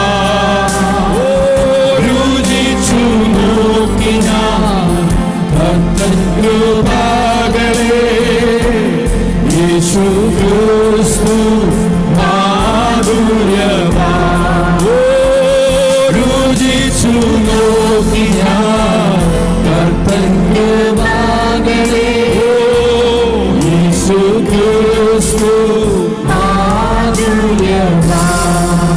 നഷ്ടങ്ങളുടെയും കഷ്ടങ്ങളുടെയും രോഗങ്ങളുടെയും നടുവിൽ എത്ര പേർക്ക് പറയാൻ കഴിയും എൻ്റെ ദൈവം എനിക്ക് നല്ലവനാണെന്ന്? അവിടെയാ പിശാച് ലജ്ജിക്കുന്നത്. നമ്മളെ കൊണ്ട് തിന്മ ചെയ്യിക്കാനാ പിശാച് ശ്രമിക്കുന്നത്. അത് രോഗമായിക്കൊള്ളട്ടെ, ഭൗതിക ക്ലേശങ്ങളായിക്കൊള്ളട്ടെ, നിന്ദകളോ പരിഹാസങ്ങളോ തലമുറയുടെ വിഷയങ്ങളോ എന്തുമായിക്കൊള്ളട്ടെ, ഇങ്ങനെയുള്ള ചില പോരുകൾ നമ്മുടെ ജീവിതത്തിലിട്ട് ദൈവത്തെ ത്യജിച്ചു പറയാൻ, ദൈവത്തിന് വിരോധമായി നമ്മുടെ അധരം ഉപയോഗിക്കാൻ അധരത്തെ പ്രേരിപ്പിക്കുന്ന പൈശാചിക ശക്തികളുണ്ട്. അത് നമ്മൾ മനസ്സിലാക്കണം. അപ്പോൾ താഴ്ച വന്നാലും വീഴ്ച വന്നാലും ശൂന്യതകൾ വന്നാലും ദൈവം നല്ലവനെന്ന് പറയണം. ഞാൻ എൻ്റെ അനുഭവത്തിലൂടെ ചേർന്നാണ് പറയുന്നത്. 2016 സ്ട്രെച്ചറിൽ എന്നെ ആ ഓപ്പറേഷൻ തിയേറ്ററിൽ നിന്ന് മാറ്റി ബ്ലീഡിംഗ് ഒക്കെ കൊണ്ടുപോകുമ്പോൾ ഞാൻ എൻ്റെ ചെസ്റ്റിൽ കൈവച്ച് പറഞ്ഞു, പക്ഷേ കർത്താവേ നീ എന്നെ ഈ അവസ്ഥയിലൂടെ കടത്തിവിടുന്നതിനാൽ സ്തോത്രം. മേഴ്സിമാമ നടുവേദനയായിട്ട് കിടക്കുവാന്നെങ്കിലും പറ, കർത്താവ് ഈ നടുവേദന തന്നതിനാൽ സ്തോത്രം. അത് മതി, സ്തോത്രം ചെയ്താൽ മതിയെന്നേ. എവിടാ വേദന, എവിടാ ഭാരം, അവിടെ കൈവച്ചൊരു 10 സ്തോത്രം അങ്ങ് പറ. ദൈവം വിടുവിക്കും. അവിടെ പിശാച് പരാജയപ്പെടുകയാ. കാരണം നമ്മുടെ ജീവിതത്തിൽ രോഗങ്ങളിട്ട് ധണ്ണിപ്പിച്ച് മറ്റ് പലവിധ ക്ലേശങ്ങൾ കടത്തിവിട്ട് ദൈവത്തിന് വിരോധമായി നമ്മളെ കൊണ്ട് പിറുപിറുക്കുവാനും സംസാരിപ്പിക്കുവാനും പിശാച് ശ്രമിക്കുമ്പോൾ പിശാചിന്റെ തന്ത്രത്തെ മനസ്സിലാക്കി അവിടെ നാം ദൈവത്തിന് സ്തുതി കരേറ്റാൻ കഴിയുന്നെങ്കിൽ അവിടെ ദൈവം പ്രസാദിക്കുകയും പിശാച് ലജ്ജിക്കുകയും ചെയ്യും. അതാ ചിക്കു പാടിയത്, എൻ്റെ ദൈവം എനിക്ക് സകലത്തിനും നല്ലവനാ. അയ്യോ എനിക്ക് ക്യാൻസർ വന്നല്ലോ, അയ്യോ ഞാൻ നാളെ മരിക്കുമല്ലോ എന്ന് പാടിയില്ല. ആ രോഗവും വഹിച്ചോണ്ട് അവൻ പാടി, നീ എൻ്റെ സർവവും, നീ എനിക്കുള്ളവൻ, തേനിലും മധുരമാം, തേനിലും മധുരമാ യേശു ക്രിസ്തു മാധുര്യമാ. കയ്പിന്റെ അനുഭവത്തിൽ, കയ്പേറിയ അനുഭവത്തിലൂടെ നീ കടന്നു പോകുമ്പോൾ ദൈവസന്നിധിയിൽ താണിരുന്ന് പാട്, തേനിലും മധുരമാ, തേനിലും മധുരമാ യേശു ക്രിസ്തു മാധുര്യവാ. രുചിച്ചു നോക്കി ഞാൻ കർത്തൻ കൃപകളെ. യേശു ക്രിസ്തു മാധുര്യവാ. രുചിച്ചു നോക്കി ഞാൻ കർത്തൻ കൃപകളെ.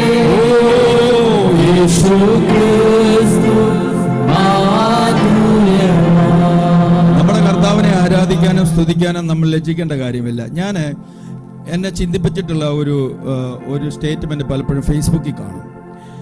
ആരെങ്കിലും ഒരാളൊരു ഉപദേശി പരസ്യത്തിൽ നിന്ന് പ്രസംഗിച്ച അതിൻ്റെ ഹെഡിങ് ഉണ്ട്, ലജ്ജ കൂടാതെ യേശുവിനെ പ്രസംഗിക്കുന്നു. ലജ്ജ കൂടാതെ എന്നെ ലജ്ജിക്കാനാ? കർത്താവിനെ പ്രസംഗിക്കുന്ന ലജ്ജിക്കുകയാണോ വേണ്ടേ, പ്രശംസിക്കുകയാണോ വേണ്ടേ? പൗലോസ് പറഞ്ഞതിന് പല അർത്ഥങ്ങളുണ്ട്. അവൻ ദൈവസഭയുടെ ഉപദ്രവകാരിയായിരുന്നു.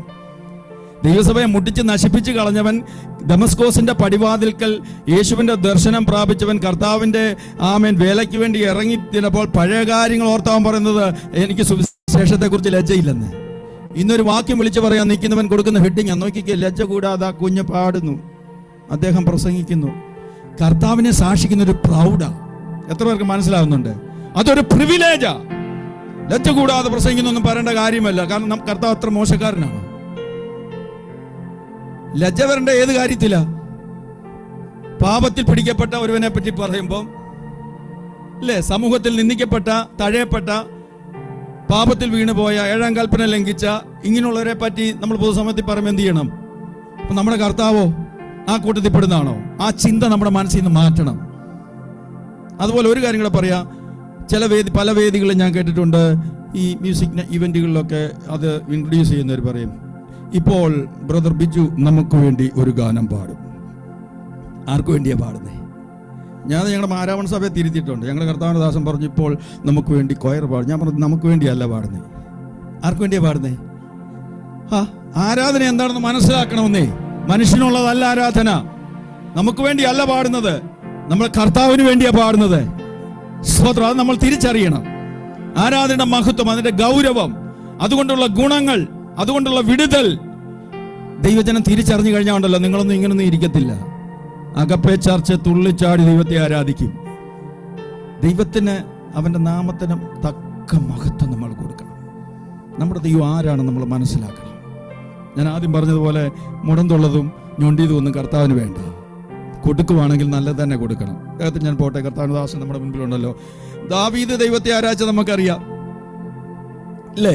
പഞ്ഞിനൂലങ്കി മാത്രം ധരിച്ച് പെട്ടകത്തിന് മുൻപിൽ നൃത്തം ചെയ്ത് ദൈവത്തെ ആരാധിച്ചപ്പോൾ സ്വന്തം ഭാര്യ എന്നെ പറഞ്ഞു, അവനെ കളിയാക്കി, നിനക്ക് നാണമില്ലെന്ന് ചോദിച്ചു.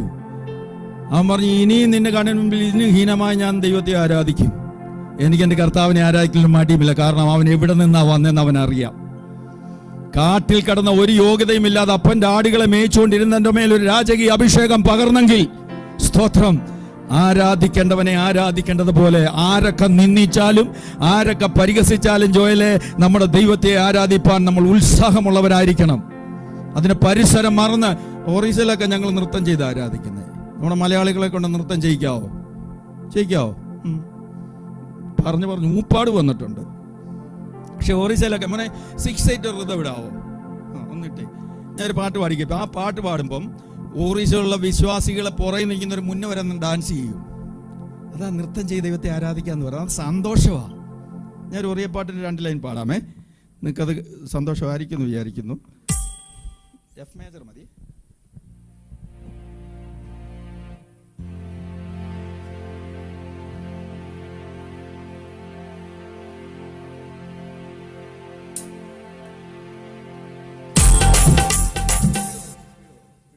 നമ്മളത് വർക്ക്ഷോപ്പാണ്. നിങ്ങൾ വേറെ നിലയിൽ നിന്ന് കരുതാം. നമ്മൾ എല്ലാവരും കൂടെ ഒന്നിച്ച് ഇങ്ങനെ പരിപാടി ചെയ്തു.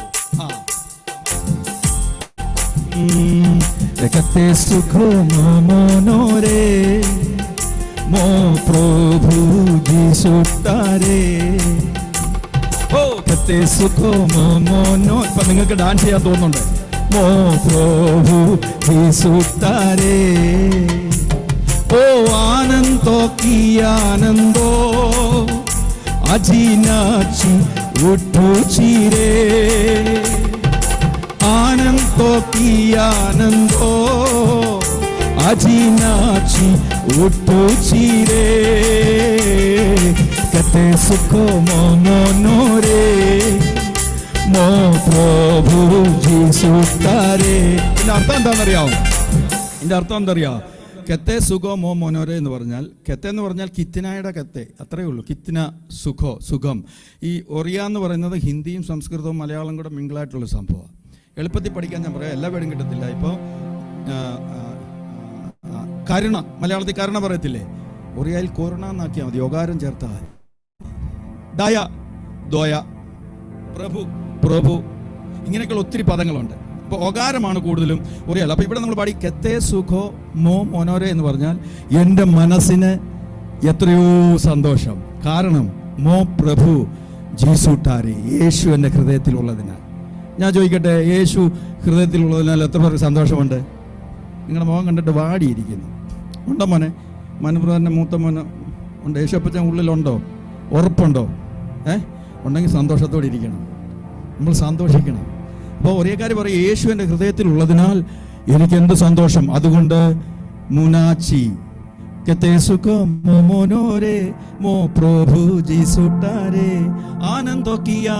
ആനന്ദത്തോടും സന്തോഷത്തോടും അജീനാച്ചി ഉട്ടൂച്ചീര. ഞാൻ എഴുന്നേറ്റ് നൃത്തം ചെയ്ത് ദൈവത്തെ ആരാധിക്കും. അതാ പാട്ടിന്റെ അർത്ഥം. എന്നിട്ട് അടുത്ത ലൈൻ പറയുന്നത് ഭൂതോ പ്രേതോ രോഗോ സബു ജീഷുട്ടാരെ ദുരഹം എന്ന് പറഞ്ഞാൽ ആരാധിച്ചാൽ ഭൂത പ്രേത പിശാചുക്കൾ അലറി ഓടുമെന്ന്. പിശാചിന്റെ പ്രേതത്തിന്റെ പേര് പറഞ്ഞപ്പോൾ വരണ്ടിരിക്കുന്നില്ല. നമ്മൾ പേടിക്കേണ്ട കാര്യമില്ല. യേശുവിന്റെ നാമത്തിലുള്ള ആരാധന ഉയർന്നുണ്ടല്ലോ, ഭൂതങ്ങൾ വിട്ടുടൻ പോകും, സർവബാധയും നീങ്ങിടുമേ. ഭൂതങ്ങൾ വിട്ടുടൻ പോകും, സർവബാധയും നീങ്ങിടുമേ. ഓ അത്ഭുതങ്ങൾ, അടയാളങ്ങൾ നടന്നിടുമേ തൻ ഭുജബലത്താ. ഓ അത്ഭുതങ്ങൾ, അടയാളങ്ങൾ നടന്നിടുമേ. ഇത് ഭക്തന്മാർ വെറുതെ എഴുതി വെച്ചതല്ലെന്ന്. പണ്ട് കാലങ്ങളിൽ അവർ പ്രസംഗിച്ചുകൊണ്ട് നിന്നപ്പോൾ, യേശുവിന്റെ നാമത്തിൽ ശാസിച്ചപ്പോൾ, ആരാധിച്ചപ്പോൾ ഭൂതം അലറി ഓടിയിട്ടുണ്ട്, രോഗസൗഖ്യമായിട്ടുണ്ട്, അത്ഭുതങ്ങൾ സംഭവിച്ചിട്ടുണ്ട്. ഇന്നും ആ അത്ഭുതം നടക്കും. എത്ര പേർ വിശ്വസിക്കുന്നുണ്ട്? യേശുവിന്റെ അത്ഭുതങ്ങൾ കുറഞ്ഞു പോയിട്ടില്ല, യേശുവിന്റെ ശക്തി ക്ഷയിച്ചു പോയിട്ടില്ല. ദൈവം സ്വയം സ്ഥിതനാണ്, അവൻ ഇന്നും അത്ഭുതങ്ങൾ ചെയ്യാൻ കഴിയും. പക്ഷെ നമ്മൾ വിശ്വസിക്കണം. വിശ്വസിച്ചുകൊണ്ട് കൽപ്പിച്ചാൽ സംഭവിക്കും. ഞാൻ വേദത്തിൽ അപ്പോൾ ദാവീദ് ഒരു ലജ്ജയും കൂടാതെ ദൈവത്തെ പെട്ടകത്തിന് മുൻപിൽ ആ പഞ്ഞിനൂലങ്കി ധരിച്ചുകൊണ്ട് നിന്ന് ആരാധിച്ച സംഭവങ്ങളൊക്കെ നമുക്ക് വളരെ വ്യക്തമായിട്ട് അറിയാം. ഇനി ഞാൻ വ്യക്തിപരമായി നമ്മൾ ആരാധനയിൽ പാലിക്കേണ്ട ചില നിർദ്ദേശങ്ങൾ പറഞ്ഞ് ഞാൻ നിർത്തിയ കർത്താവിൻ്റെ ദാസൻ ബാക്കി സെഷൻ ആത്മാവിൻ്റെ നിയോഗത്തോടെ ചെയ്യും. ഞാൻ ആദ്യം ഓർപ്പിച്ചല്ലോ, ആരാധനയ്ക്ക് വരുന്ന എല്ലാ കൊയർ മെമ്പേഴ്സും വളരെ പ്രാർത്ഥനയോടും ഒരുക്കത്തോടും സമർപ്പണത്തോടും കൂടെ വേണം വരാൻ. നമ്മളൊരു ശുശ്രൂഷ ചെയ്യാൻ പോകുക. ഇതൊരു ശുശ്രൂഷയാണ്, ഇതൊരു ജോക്ക് പരിപാടിയോ അല്ലെങ്കിൽ ഒരു കളിതമാശയോ അല്ല. സഭയുടെ മുൻപിൽ വന്ന് നിന്ന് കർത്താവിനെ ആരാധിക്കുക എന്ന് പറയുന്നത് ഒരു വലിയ ഉത്തരവാദിത്തമാണ്. അതിൻ്റെ ഗൗരവത്തോടെ നിങ്ങൾ ഏറ്റെടുക്കണം. അപ്പോൾ പ്രാർത്ഥനയോടും ഒരുക്കത്തോടും സമർപ്പണത്തോടും കൂടെ മീറ്റിംഗ് തുടങ്ങുന്നതിന് മുൻപേ കഴിവതും നിങ്ങൾ എത്തിയിരിക്കണം. ഞങ്ങളൊക്കെ വലിയ സ്റ്റേജുകളിൽ കയറുമ്പോൾ 20, 25, 50, 60, 75, 100 കൊയർ വരെ ചെയ്തിട്ടുണ്ട്. 100 പേരും കരം പിടിച്ച് വട്ടത്തിൽ കരം പിടിച്ചൊന്ന് പ്രാർത്ഥിച്ചിട്ട് സ്റ്റേജിൽ കയറത്തുള്ളൂ. നിങ്ങൾ അങ്ങനെ പ്രാർത്ഥിച്ചിട്ട് കയറണം. ലേഡീസ് തമ്മിൽ കൈ കൊടുക്കുക, സഹോദരന്മാർ തമ്മിൽ കൈ കൊടുത്തിട്ട് ആരാധന കയറുന്നതിന് മുൻപ് ഒരു വാക്ക്, കർത്താവേ ഞങ്ങളെ ശക്തരാ, നിന്നെ ആരാധിക്കാൻ ഞങ്ങളെ ബലപ്പെടുത്തണം, ആത്മാവ് ഞങ്ങളെ കൺട്രോൾ ചെയ്യണം, ആത്മാവിൻ്റെ ഒരു പ്രവൃത്തി വെളിപ്പെടുത്തണം. ഇന്നത്തെ ആരാധനയിൽ ചില അത്ഭുതങ്ങൾ ഞങ്ങൾ പ്രതീക്ഷിക്കുന്നുവെന്ന് നിങ്ങൾ കാരം കൊടുത്ത് പ്രാർത്ഥിച്ച് കുറവുകളെ ദൈവസന്നിധിയിൽ സമർപ്പിച്ച്. നമ്മൾ ബലഹീനരാ, നമുക്കൊരു കഴിവില്ലുണ്ടോ? പൗലോസ് പറഞ്ഞു, ഞാൻ ആകുന്നത് കൃപയാൽ. നമ്മളാരും വലിയ പാട്ടുകാരോ ഞാൻ ഉൾപ്പെടെ ഏത് പാട്ടുകാരനായാലും ദൈവം തന്ന കൃപയല്ലാതെ ഒന്നുമില്ലെന്നേ. കർത്താവ് ഇതെടുത്ത് കളഞ്ഞാൽ പോയി. അപ്പൊ കർത്താവ് നിയോഗിച്ച് നിങ്ങളെ ആ ഉത്തരവാദിത്വം ഏൽപ്പിച്ചിട്ടുണ്ടെങ്കിൽ അതിന്റെ ഗൗരവത്തോടെ നിങ്ങൾ ചെയ്യണം. പ്രാർത്ഥനയോടും ഒരുക്കത്തോടും സമർപ്പണത്തോടും കൂടെ മീറ്റിംഗ് തുടങ്ങുന്നതിന് മുൻപ് ആലയത്തിൽ വന്നിരുന്ന സ്തോത്രത്തിൽ ജാഗരിച്ച് പ്രാർത്ഥിച്ച് ക്രമീകരണത്തോടുകൂടി. ഒരു കാര്യം കൂടെ ഞാൻ പറഞ്ഞത് തെറ്റിദ്ധരിക്കരുത്, വസ്ത്രധാരണം മാന്യവും യോഗ്യവുമായിരിക്കണം. 1 കൊരിന്ത്യർ 14:4 നിങ്ങളെല്ലാവരും നന്നായി തന്നെ വസ്ത്രം ചെയ്യുന്നത്. നിങ്ങളെ അത് പൊതുവെ ഉള്ളൊരു കാര്യമാണ് പറയുന്നത്. അത് നിങ്ങളുടെ വസ്ത്രധാരണം മോശമായി. ഇവിടുത്തെ വിശ്വാസികളെല്ലാം നന്നായിട്ട് തന്നെ അത് ചെയ്യുന്നവരാണ്. 1 കൊരിന്ത്യർ 14:40 പൗലോസ് പറയുന്നത്, സകലം യോഗ്യമായും ക്രമമായുമായിരിക്കട്ടെ. എല്ലാം യോഗ്യമായിരിക്കും. വേറൊരാൾ നമ്മളെ നോക്കി, കണ്ടോ അവൾ വന്നത്, കണ്ടോ അവൻ വന്നത്, അങ്ങനെ പറയിപ്പാൻ നിങ്ങൾ ഇടയാക്കരുത്. നമ്മൾ ഒരാൾക്ക് ഇടർച്ച ഉണ്ടാക്കരുത്. നമ്മുടെ വസ്ത്രധാരണത്തിലോ നമ്മുടെ ഭാവത്തിലോ നമ്മുടെ ഇടപാടിലോ ഒരു കൂട്ടു സഹോദരന് ഇടർച്ച ഉണ്ടാക്കുവാൻ ഇടയായി തീരരുത്. സ്തോത്രം. അതുപോലെ താമസിച്ച് വരികയോ ഇടയ്ക്ക് ഇറങ്ങിപ്പോവുകയോ ചെയ്യരുത്. കഴിവതും മൊബൈൽ ഓഫാക്കി വെച്ചാൽ അത്രയും നല്ലത്. ആദ്യം മുതൽ അവസാനം വരെ ആത്മാർത്ഥമായ പങ്കാളിത്തം ആരാധനവേളയിൽ നമ്മൾ പുലർത്തണം. ആദ്യോടന്തം ആത്മാർത്ഥമായ പങ്കാളിത്തം എന്ന് പറയുമ്പോൾ കൈ ഉയർത്തി ലീഡ് ചെയ്യുന്ന ആൾ ദൈവത്തെ സ്തുതിക്കാമെന്ന് പറയുമ്പോൾ നിങ്ങൾ എല്ലാവരും പൊക്കണം. ഓഡിയൻസിന് വേണ്ടിയല്ല. ആരാധനയിൽ ലീഡ് ചെയ്യുന്ന എല്ലാവരും കരങ്ങൾ ഉയർത്തി ദൈവത്തെ സ്തുതിക്കണം. ഒരു കൈ ഉയർത്തി ഹല്ലേലൂയ പറയാന്ന് പറഞ്ഞാൽ എല്ലാവരും കൈ ഉയർത്തണം. നിങ്ങൾ 100 നിന്ന വിശ്വാസി 50 വരും. മനസ്സിലായി പറയുന്നത്? സ്റ്റേജിൽ നിൽക്കുന്നവർ 100 നിന്നാൽ വിശ്വാസികൾ എത്ര വരും? 50 വരത്തുള്ളൂ. നിങ്ങളുടെ ആ ഒരു എന്താ പറയുന്നത്, ഉത്സാഹം കണ്ടുകൊണ്ടായിരിക്കണം ആരാധിക്കാത്ത ഒരു വ്യക്തി ആരാധിക്കാൻ തുടങ്ങാൻ. അതാണല്ലോ ഒരു സാക്ഷി മറ്റൊരു സാക്ഷി ഉളവാക്കുന്നു പറയുന്ന ആത്മീയ ജീവിതത്തിൽ എല്ലാ മേഖലകളിലും അത് എന്താ പറയുന്നത്, പ്രാബല്യത്തിൽ കൊണ്ടുവരാനുള്ള കാര്യമാണ്. നമ്മുടെ ആത്മീയ ജീവിതം കണ്ട് മറ്റൊരാൾ എന്ത് പഠിക്കണം? ക്രിസ്തുവിനെ അനുഗമിക്കാനായി അത് ഇടയായി തീരണം. അപ്പോൾ ആദ്യം മുതൽ അവസാനം വരെ ആ കൊയറിനകത്ത് ആരാധന വേളയിൽ ആദ്യോടന്തം. നിങ്ങൾക്ക് ഞാൻ പറയുന്നത് മനസ്സിലാകുന്നുണ്ടോ? പറയുന്നതിൽ എന്തെങ്കിലും ഇറിറ്റേഷൻ തോന്നുന്നുണ്ടോ? ഇല്ലല്ലോ. ഉണ്ടെങ്കിൽ ഒരു കുഴപ്പമില്ല, ഞാൻ പറയാനുള്ളത് പറയും. ഇനി സ്റ്റേജിൽ നിൽക്കുമ്പോൾ ഒരു വ്യക്തിക്ക് എന്തെങ്കിലും ഒരു പാളിച്ച ഉണ്ടായാൽ, പാട്ട് തെറ്റിക്കുവോ, മൈക്ക് കേടായിട്ട് അങ്ങനെ എന്തെങ്കിലും പ്രശ്നം, ഇപ്പോൾ കീബോർഡിസ്റ്റിൻ്റെ ഭാഗത്ത് എന്തെങ്കിലും പ്രശ്നം ഉണ്ടായാൽ പരസ്പരം നോക്കി നമ്മളിലൂടെ ഓഡിയൻസ് അത് മനസ്സിലാക്കരുത്. എന്തോ പ്രശ്നം പറ്റിയെന്ന് ഇവിടെ നിൽക്കുന്നവരിലൂടെ ജനം അത് മനസ്സിലാക്കാൻ. ഇതിപ്പോൾ ചെറിയ ഈ സഭ വളരും, ഇതൊക്കെ പൊളിച്ച് പണിയും. വേറെ സ്ഥലം പിന്നെ ഇവിടെ ഒതുങ്ങാമെന്ന് വിചാരിക്കേണ്ടത്. ആത്മാവിൽ ഞാൻ ദൂതായിട്ട് തന്നെ പറയുക. അത് ആദ്യ ദിവസം എന്നോട് ഇടപെട്ട കാര്യമാണ്. അകപ്പേ ചർച്ച് ഇത്രയും വിശ്വാസികൾ കൊണ്ട് ഒതുങ്ങിയിരിക്കത്തില്ല. ഇതിനകത്തൊരു ആത്മാവിന്റെ ചലനം തുടങ്ങിയിട്ടുണ്ട്. എത്ര പേർ വിശ്വസിക്കുന്നു? ഇന്ന് പകൽ ആത്മാവിൽ, ഇന്ന് രാത്രി ആത്മാവിൽ അത് പിടിച്ചെടുത്തു. ഈ സഭയുടെ അതിരുകളതെയും അത് വിശാലമാക്കും. അപ്പോൾ നിങ്ങളുടെ ഉത്തരവാദിത്വം കുറച്ചുകൂടെ കൂടും. 30, 40, 50, 60 പേരുടെ മുന്നിൽ നിന്ന് പാടുന്ന പോലെ ആയിരിക്കത്തില്ല കൊയർ മെമ്പേഴ്സ് നിന്ന് പാടേണ്ടത്. വളരെ ഉത്തരവാദിത്വം നിങ്ങൾക്ക് ദൈവം തരും. അപ്പോൾ എന്തെങ്കിലും പാളിച്ച ഉണ്ടായാൽ അത് ആരുടെ ഭാഗത്തുനിന്നുണ്ടായാലും പബ്ലിക്കിൽ അത് നമ്മൾ എന്ത് ചെയ്യില്ല, അതിൻ്റെ ഇറിറ്റേഷൻ പ്രകടമാക്കരുത്.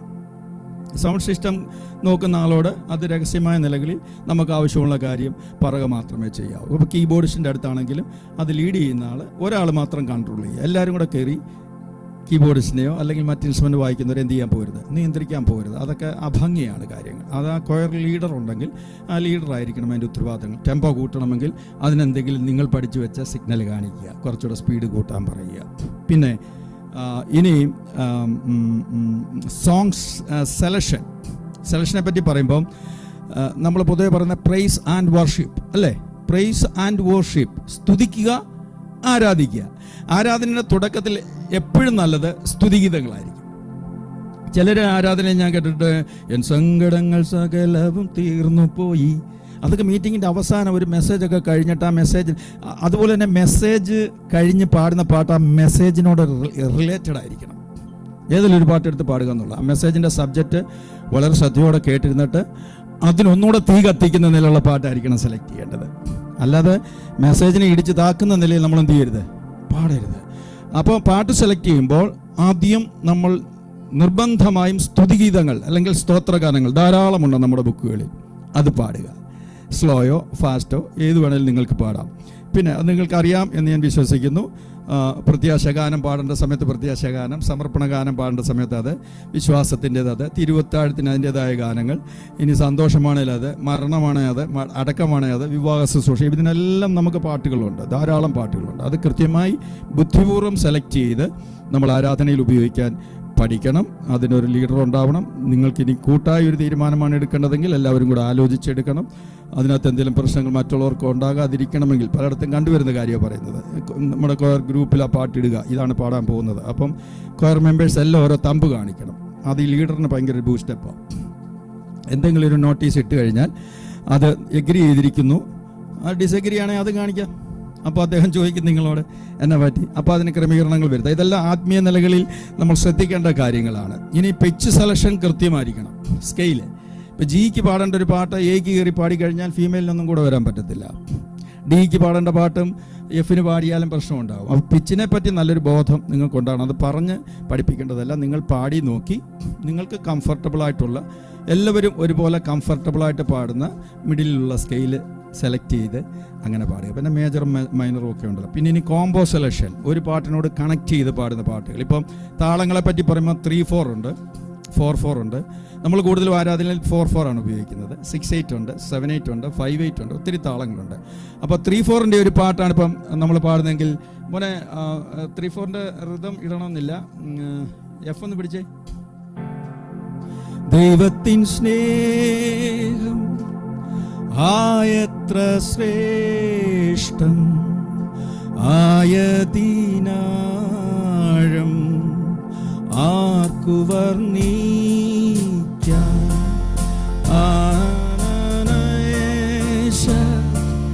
ഭാരങ്ങൾ മധ്യേ എൻ ചാരേത്തും സ്നേഹകരം. ദൈവത്തിൻ സ്നേഹം ആയത്ര ശ്രേഷ്ഠം, ആയതിനാഴം ആർക്കു വർണ്ണിക്കാം.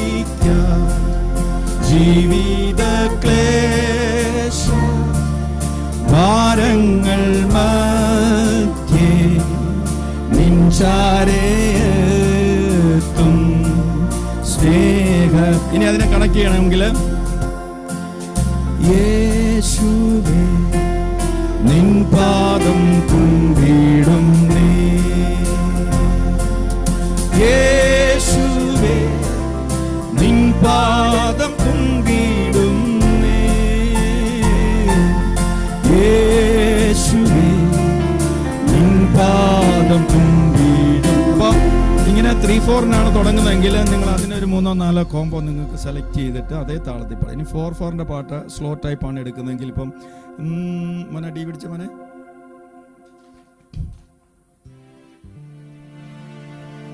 ഇവിടെ പിടിച്ച മേളിൽ പിടിച്ച അല്ലടാ, ആ അവിടെ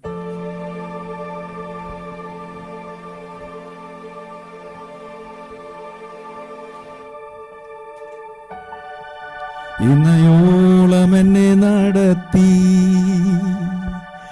ഇന്നയോളം എന്നെ പുലർത്തി,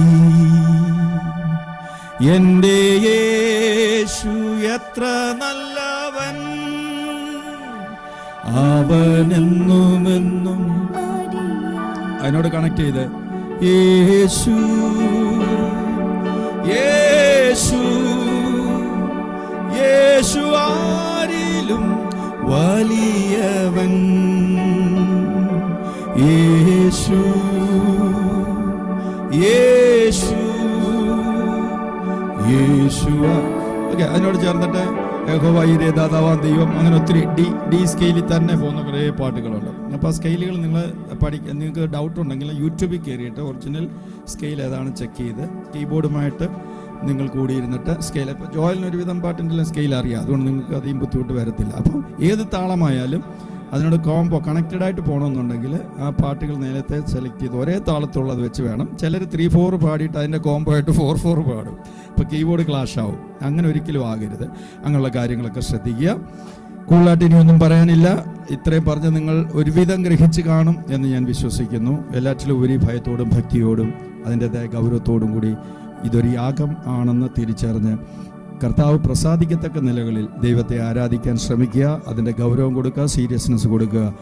നമ്മൾ ഭൂമിയിൽ നിന്ന്, ഞാൻ ഒരിക്കലും ഇവിടെ പറഞ്ഞെന്നാണ് തോന്നുന്നത്, ഭൂമിയിൽ അർപ്പിക്കുന്ന ആരാധന ഒരിക്കലും പൂർണ്ണമല്ല.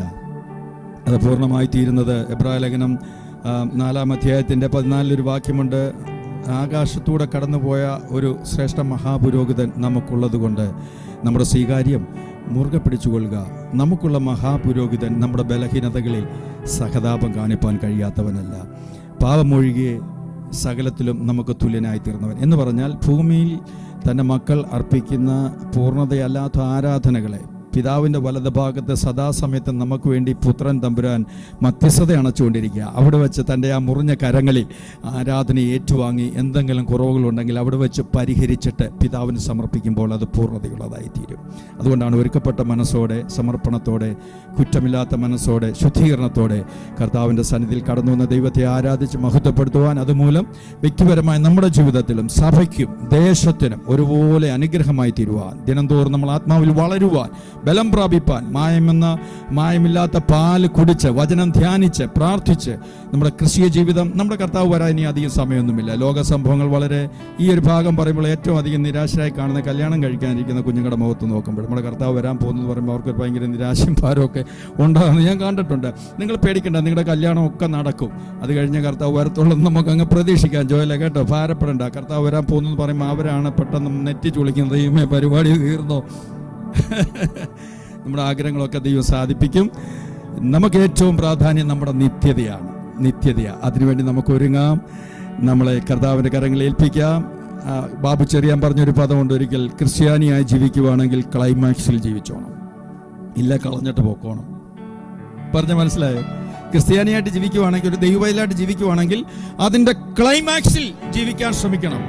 അതിനായി ദിനം തോറും ആഗ്രഹിക്കുകയും വാഞ്ചിക്കുകയും പ്രാർത്ഥിക്കുകയും ദൈവസന്നിധിയിൽ സമയം ചെലവഴിക്കുകയും ചെയ്താൽ ദൈവം നമ്മളെ സഹായിക്കും. നമ്മുടെ കഴിവുകൊണ്ട് നമുക്കൊന്നും നേടാൻ കഴിയത്തില്ല. പരിശുദ്ധാത്മാവിനെ നമുക്ക് തന്നിട്ടുണ്ട്. പരിശുദ്ധാത്മാവ് നമ്മളെ നിയന്ത്രിക്കട്ടെ, നമ്മളെ വഴി നടത്തട്ടെ, അതിനായി ബലപ്പെടുത്തട്ടെ. May God bless you. Thank you pastor. Over to pastor Sajimon Thankachan.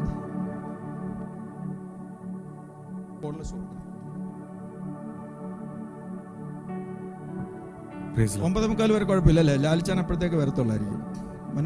എന്താ പറയുന്നു? നോക്കണ്ട. ഓക്കെ. എത്ര വരെ പോകണം പറഞ്ഞു, അതനുസരിച്ച് ഭാഷ അങ്ങ് ചെയ്യും. 9:30 10 മിനിറ്റ് കൂടെ പോയാലും കുഴപ്പമില്ലല്ലേ? ഓക്കെ.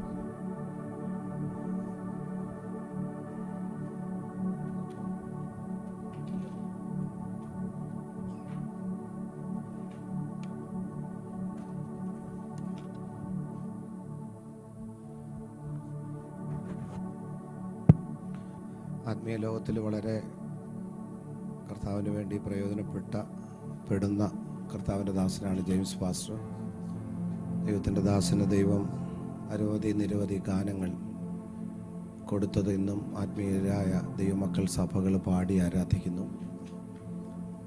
ദൈവം അദ്ദേഹത്തിലൂടെ പറയിപ്പിച്ച വാക്കുകൾ ചർച്ച് വളരെ ഗൗരവമായി മനസ്സിലാക്കുകയും അതിൽ തുടരുകയും ചെയ്താൽ തീർച്ചയായിട്ടും ഈ ചർച്ചിന് വളർച്ചയുടെ പാതയിൽ നിൽക്കുന്ന ഈ ചർച്ചിന് അത് ഉപകാരമാകും എന്ന് ഞാൻ കരുതുന്നു.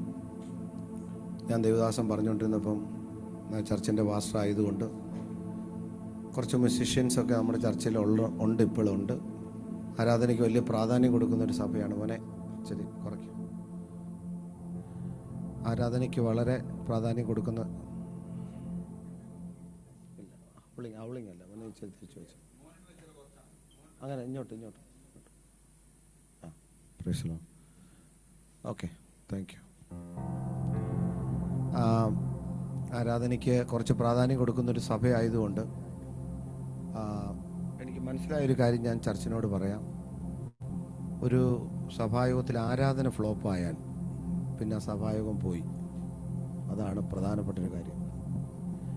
കാരണം ഞങ്ങളുടെ ചർച്ചിൽ 2.5 മണിക്കൂർ ആരാധനയുണ്ടെങ്കിൽ 1 മണിക്കൂർ ആരാധനയ്ക്കും 1 മണിക്കൂർ വചനത്തിനും മാറ്റി വെക്കും. ബാക്കി 1/2 മണിക്കൂർ അനൗൺസ്മെൻറ്റ് കാര്യങ്ങൾ, എല്ലാ കാര്യങ്ങളും. വേറെ ഇതിൻ്റെ ഇടയ്ക്ക് വേറെ ഒരു പരിപാടിയില്ല. മനസ്സോടെ ആരാധിക്കുക. സ്ലോ പാടും, ഫാസ്റ്റ് പാടും, എഴുന്നേറ്റ് നിന്ന് പാടും, ഇരുന്ന് പാടും, നൃത്തം ചെയ്ത് പാടും. ഇത് ആദ്യമായി ചർച്ചയിൽ വരുന്ന ഒരാളെ ഏറ്റവും കൂടുതൽ ആകർഷിക്കുന്നത് വർഷിപ്പാണ്. വേടൊക്കെ രണ്ടാമതാണ്. വർഷിപ്പ് മനോഹരമാണെങ്കിൽ ചർച്ച് പിന്നെ പുറകെ എഴുന്നേൽക്കുന്ന പാസ്റ്റേഴ്സ് ശുശ്രൂഷിക്കുന്നവർക്കെല്ലാം അതൊരു നിങ്ങളൊരു കളം ഒരുക്കുക എന്ന് പറഞ്ഞാൽ ഒരു ആംബിയൻസ് ഉണ്ടാക്കുക. അത് ആ ആരാധന എന്ന് പറയും. സ്വർഗത്തിൽ പ്രസംഗമില്ല, സ്വർഗത്തിൽ ഒരു കലാപരിപാടിയില്ല, ഒള്ളി വർഷിപ്പ് മാത്രമേ ഉള്ളൂ. അപ്പോൾ വർഷിപ്പിന് വലിയ പ്രാധാന്യമുണ്ട്. നിങ്ങളതിനെ ലാഘവത്തോട് കാണരുത്. കുറേ പാട്ട് പാടുന്നത് മാത്രമല്ല ആരാധന. പാട്ടല്ല ആരാധന, എന്നാൽ ആരാധനയുടെ ഭാഗമാണ് പാട്ട്. പാട്ടെന്ന് പറയുന്നത് നമുക്ക് ദൈവത്തോടുള്ള ഇൻറ്റിമസി, ആ സ്നേഹം പ്രകടിപ്പിക്കുന്ന സ്ഥലമാണ് ഈ ആരാധന ഇടമെന്ന് പറയുന്നത്. അത് മാക്സിമം പ്രകടിപ്പിക്കണം, കുറച്ചല്ല, മാക്സിമം പ്രകടിപ്പിക്കണം. ഞാനിവിടെ പ്രസംഗിച്ചപ്പോൾ പറഞ്ഞതാണ്, ചർച്ചയിൽ വരുന്ന ചിലർക്ക് ശബ്ദമുണ്ടോ എന്ന് വാ പിടിച്ചു നോക്കണം. വീട്ടിൽ അവർ അലയ്ക്കുന്ന അലപ്പോൾ ഒരു പഞ്ചായത്ത് മൊത്തം കേൾക്കാം. ഇവിടെ വന്നാൽ ശബ്ദമില്ല, അവർക്ക് സ്വതന്ത്രം പറയാൻ പറ്റത്തില്ല, കൈ അടിക്കത്തില്ല, അവർ എഴുന്നേറ്റിരിക്കാൻ പറയുമ്പോൾ മോൻ കറുപ്പിച്ച് കാണിക്കും. ആർക്ക് വേണ്ടിയാണ്? കർത്താവിന് വേണ്ടിയാണ്.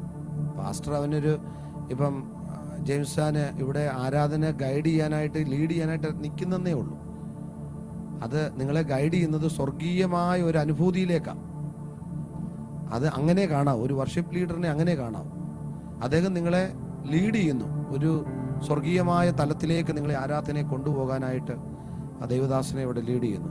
അതിനായിട്ട് ദൈവം നിർത്തിയിരിക്കുന്നു. അത് നിങ്ങൾ മനസ്സിലാക്കണം. ഇനി കർത്താവിൻ്റെ ദാസൻ പറഞ്ഞ ആശയങ്ങളൊക്കെ ഞാൻ ശ്രദ്ധിച്ചുകൊണ്ടിരിക്കുന്നു. ഒരു കാര്യം കൂടെ പറഞ്ഞ് ഞാൻ മാറാം. എനിക്ക് അല്പസമയം നമ്മുടെ മുമ്പിലുണ്ട്. അതിനകത്ത് 2-3 കാര്യം പറഞ്ഞിട്ട് നിങ്ങൾക്ക് വേണ്ടി പ്രാർത്ഥിക്കാം. ഒരു 10-15 മിനിറ്റ് മാക്സിമം. സ്വയം ആരാധിക്കാത്ത ഒരാൾ മറ്റുള്ളവരെ ആരാധിപ്പിക്കാൻ നോക്കരുത്. ആ ആള് ദൈവസന്നിധി ആരാധിക്കുകയോ പാടുകയോ പ്രാർത്ഥിക്കുകയോ പ്രസംഗിക്കുകയോ ഒന്നും ചെയ്യാതെ ഇങ്ങോട്ട് വന്നിട്ട് കുറേ പാട്ട് നിരത്തി പിടിച്ച് പാടുക എന്ന് പറഞ്ഞത് സത്യം ജനത്തെ കബളിപ്പിക്കുന്നതിന് തുല്യമാണ്. നിങ്ങൾ സ്വയം ആരാധിക്കണം.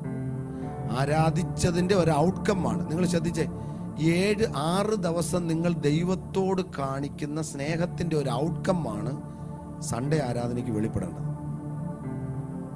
അല്ലാതെ ഇപ്പം ഞങ്ങളൊരു വർഷിപ്പ് ലീഡർ ഇവിടെ എഴുന്നേറ്റ് നിന്നിട്ട് ഞായറാഴ്ച ഒരു മണിക്കൂറത്തേക്ക് നിങ്ങളെ അതങ്ങ് ടോപ്പ് മോസ്റ്റ് സ്പിരിറ്റിലാക്കണമെന്ന് പറഞ്ഞാൽ നടക്കുന്ന കാര്യമല്ല.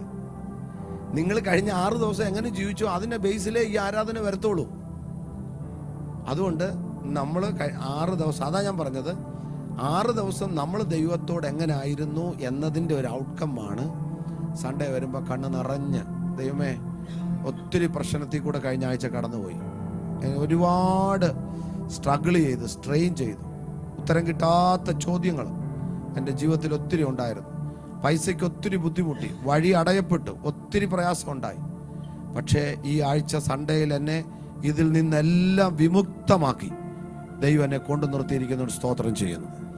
നിങ്ങൾക്കറിയണോ, ദൂതന്മാർക്ക്, ജെയിംസ് ഇത് കേൾക്കുന്ന നല്ലതായിരിക്കും, ദൂതന്മാർക്ക് നമ്മൾ പറയുന്ന പോലെ ടെസ്റ്റിമണി പറയാനുള്ള ഓപ്ഷൻ ഇല്ല. ദൂതന്മാർക്ക് ഒറ്റ ഓപ്ഷനേ ഉള്ളൂ, പ്രൈസ് ചെയ്യാന്ന് മാത്രം. നമ്മളങ്ങനെയല്ല. നമ്മുടെ ആരാധനയെ, ദൂതന്മാരുടെ ആരാധനയേക്കാൾ നമ്മുടെ ആരാധന കർത്താവ് ഇഷ്ടപ്പെടാനുള്ള കാരണം എന്നാണെന്നറിയോ? ഇതാണ്, കർത്താവേ, ഇപ്പൊ കർത്താവിന്റെ ദാസം ഒരു അനുഭവം പറഞ്ഞു, നിങ്ങൾ കേട്ടോ, എന്നെ സ്ട്രെച്ചറിൽ തള്ളിക്കൊണ്ട് പോയപ്പോൾ ഞാൻ മരണത്തോട് മല്ല് പിടിച്ചെന്ന്. അത് പറയുമ്പോൾ സ്വർഗത്തിന് എന്നെ സന്തോഷം എന്നറിയോ? നിങ്ങളുടെ ജീവിതത്തിൽ നേരിട്ട ചില പ്രതിസന്ധിയുടെ നടുവിൽ ദൈവം ഇറങ്ങിയെന്ന് ദൂതന്മാർക്ക് പറയാൻ ഓപ്ഷൻ ഇല്ല. നിങ്ങൾക്ക് പറയുമ്പോൾ സ്വർഗം സന്തോഷിക്കുക. Oh my God, hallelujah. അങ്ങനെ പറഞ്ഞ് സ്തുതിച്ച് കരഞ്ഞ് നിലവിളിച്ച്, പാപം ചെയ്തിട്ടല്ല കരയേണ്ടത്, സ്നേഹം വന്നിട്ട് കരയണം. ദൈവത്തോട് സ്നേഹം വന്നിട്ട് കരയണം. ഞാൻ കരഞ്ഞിട്ടുണ്ട്. ഒരിക്കൽ ബ്ലസം മേമനെ വർഷിപ്പ് ചെയ്തുകൊണ്ടിരിക്കുമ്പോൾ ഞാൻ അദ്ദേഹം ഇങ്ങനെ ഒരു സ്റ്റേജ് വർഷിപ്പ് ചെയ്തുകൊണ്ടിരിക്കും. ഞങ്ങളൊരു ക്യാമ്പിൽ, ഞാനും ക്യാമ്പിൽ പ്രസംഗിക്കാൻ പോയ ആളാണ്. പുള്ളി ഇങ്ങനെ വർഷിപ്പ് ചെയ്തുകൊണ്ടിരിക്കുന്ന സമയത്ത് വർഷിപ്പ് വേറെ ലെവലിലോട്ട് മാറുക. പുള്ളിക്ക് നിർത്താൻ പറ്റുന്നില്ല, ഞങ്ങൾക്ക് പ്രസംഗിക്കാൻ കയറാൻ പറ്റുന്നില്ല. ഒരു 100-150 യൗവനക്കാര്, കുഞ്ഞുങ്ങൾ, ശുശ്രൂഷകർ വന്നിങ്ങനെ ഇരിക്കുക. അടൂർ മർത്തോമ യൂത്ത് സെന്ററില്ല ഈ കാര്യം നടക്കുന്നത്. ഇന്നേക്ക് എനിക്ക് തോന്നുന്നു 1 വർഷത്തിന് മുമ്പാ. ഇദ്ദേഹം പാടിയിട്ട് പുള്ളി ഇങ്ങനെ സ്റ്റേജേ വന്ന് ഇങ്ങനെ ഇരുന്ന് ഒരു 10 മിനിറ്റ് കഴിഞ്ഞപ്പോൾ ഈ ഓഡിയൻസ് ആയിട്ട് നിന്ന ആൾക്കാരെല്ലാം കൂടെ ഓരോരുത്തരായി വന്ന് ഈ മനുഷ്യൻ ഇരുന്നതിൻ്റെ കാലിൻ്റെ അടുത്തോട്ട് വന്നങ്ങ് ഇരിക്കുക. ഞാനും ചെന്ന് അറിയാതെ, ഞാൻ ഓർക്കുകയാണ്, ഞാൻ ശുശ്രൂഷിക്കാൻ ചെന്ന ആളാണ്, ഞാനും അറിയാതെ എന്നെ ആരോ തള്ളി വിടുന്ന പോലെ ചെന്ന മനുഷ്യന്റെ കാലിൻ്റെ അടുത്തിരുന്നു. അദ്ദേഹം തലയിലോട്ടൊന്ന് കൈവച്ചത് മാത്രം എനിക്കറിയാം. ശരീരം മൊത്തം പെരുത്തുപോയി. അലറി അങ്ങ് കരഞ്ഞ്, എൻ്റെ പിടിവിട്ടി ഞാൻ കരഞ്ഞുപോയി. ഓ, ദൈവസാന്നിധ്യം അങ്ങ് മൂടിയിട്ട് അവിടെ പിന്നെ ശുശ്രൂഷകളൊന്നും നടന്നില്ല പ്രിയരെ. ഒരു ഭയങ്കര ഹെവി ക്ലൗഡ് അങ്ങ് ഇറങ്ങി, ഒരു ആംബിയൻസ് അങ്ങ് ഇറങ്ങി, ഒരു ഭയങ്കര പ്രസൻസ് അങ്ങ് ഇറങ്ങി. പാരഞ്ഞ് നിലവിളിച്ച്, പാപം ഏറ്റുപറഞ്ഞ്, ചിലരൊക്കെ കുഞ്ഞുങ്ങളൊക്കെ അങ്ങ് നിലവിളിച്ചു ദൈവസന്നിധി കടന്നു. പ്രിയരെ, ഈ ആരാധനയിൽ ഇങ്ങനെയുള്ള കാര്യങ്ങൾ നടക്കും. നിങ്ങളത് വിശ്വസിക്കണം. നിങ്ങൾ ഈ പാടാൻ നിൽക്കുന്നവരൊക്കെ വളരെ ശ്രദ്ധിക്കണം. വളരെ പ്രാർത്ഥിച്ച് ഒരുക്കപ്പെട്ട്, നിങ്ങളുടെ ഒരു പാർട്ടിസിപ്പേഷൻ ഭയങ്കര പ്രാധാന്യമാണ് ചർച്ചിന്. അത് നിങ്ങളത് ചെയ്യുമ്പോൾ വളരെ ഗൗരവത്തോടെ, എന്ന് പറഞ്ഞാൽ നിങ്ങളെ പ്രതീക്ഷിച്ചാണ് ഇതിനകത്ത് ഇവിടുത്തെ വിശ്വാസികൾ എത്ര പേരുണ്ടെന്ന് എനിക്കറിയത്തില്ല. നിങ്ങളെ പ്രതീക്ഷിച്ചാണ് അവർ വരുന്ന ഒരാഴ്ച. ഏറ്റവും ബെസ്റ്റ് ആയിട്ടുള്ളത് ചർച്ചിന് കൊടുക്കണം. ഞാൻ ഓർക്കുകയാണ്, ഏറ്റവും നല്ല സ്പീക്കർ ഇവിടെ വാങ്ങിച്ചു വെച്ചേക്കുന്ന യമഹയുടെ. ഇതുപോലെ ക്ലാരിറ്റി ഉള്ള ഒരു സ്പീക്കറും ഇല്ല ഞങ്ങളുടെ ചർച്ചിലും. ഇത് തന്നെ.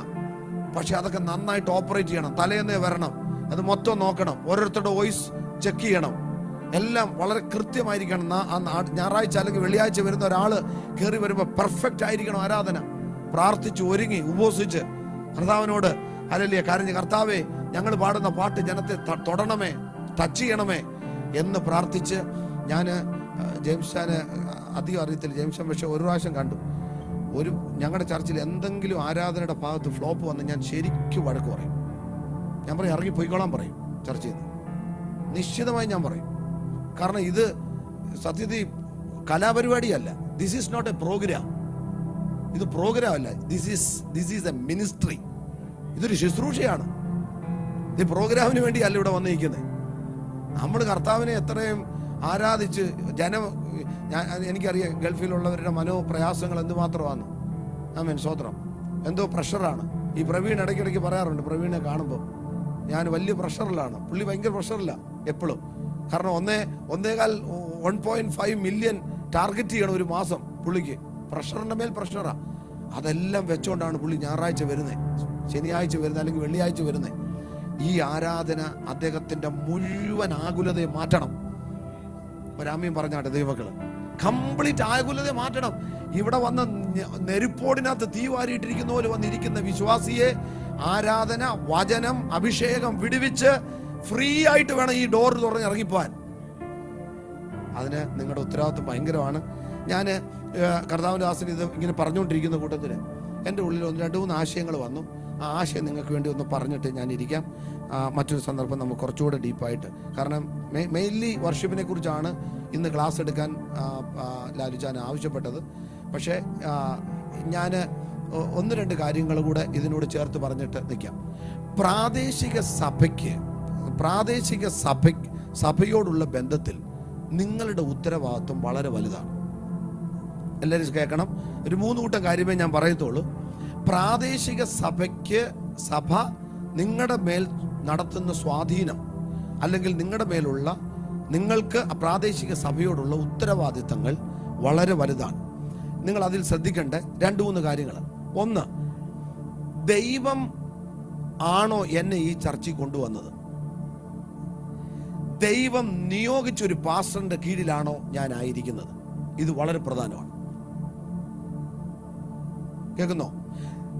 ഞാൻ ദൈവത്താൽ ആക്കപ്പെട്ടൊരു അഭിഷക്തന്റെ കീഴിലാണോ? ദൈവം എന്നെ ആക്കിയ ചർച്ചാണോ? ഇത് രണ്ടും നിങ്ങൾക്ക് ഉറപ്പാണെങ്കിൽ ആ ചർച്ചിനോട് നിങ്ങൾ പാലിക്കേണ്ട ചില ധർമ്മങ്ങൾ ഭയങ്കരമാണ്. അത് ഞാൻ എൻ്റെ 34 വർഷത്തെ ശുശ്രൂഷയിൽ മനസ്സിലാക്കിയ 2-3 കാര്യങ്ങൾ നിങ്ങളെ ഓർപ്പിക്കാൻ ആഗ്രഹിക്കാം. പ്രാദേശിക സഭ വേണ്ടാന്ന് പറഞ്ഞു ഓടുന്ന ഒത്തിരി പേരെ ഞാൻ കണ്ടിട്ടുണ്ട്. അത് തെറ്റാണ്. നമുക്കെപ്പോഴും ഒരു ചർച്ചിന്റെ പിൻബലം, ബാക്കപ്പ് വേദപുസ്തക അടിസ്ഥാനത്തിൽ ആവശ്യമാണ്.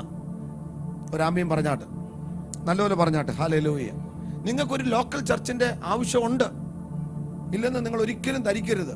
സഭ കൂടാതെ ചിലർക്ക് അല്പം വെളിപ്പാടോ ഇച്ചിരി പ്രസംഗിക്കാനുള്ള കഴിവോ പാടാനുള്ള കഴിവോ ഒക്കെ കിട്ടിക്കഴിഞ്ഞാൽ പിന്നെ സഭ വേണ്ട, പാസ്റ്റർ വേണ്ട, ഉദയജി വേണ്ട, ലോക്കല് വേണ്ട, ഞാനങ്ങ് പോവാ. എവിടെ പോവാ?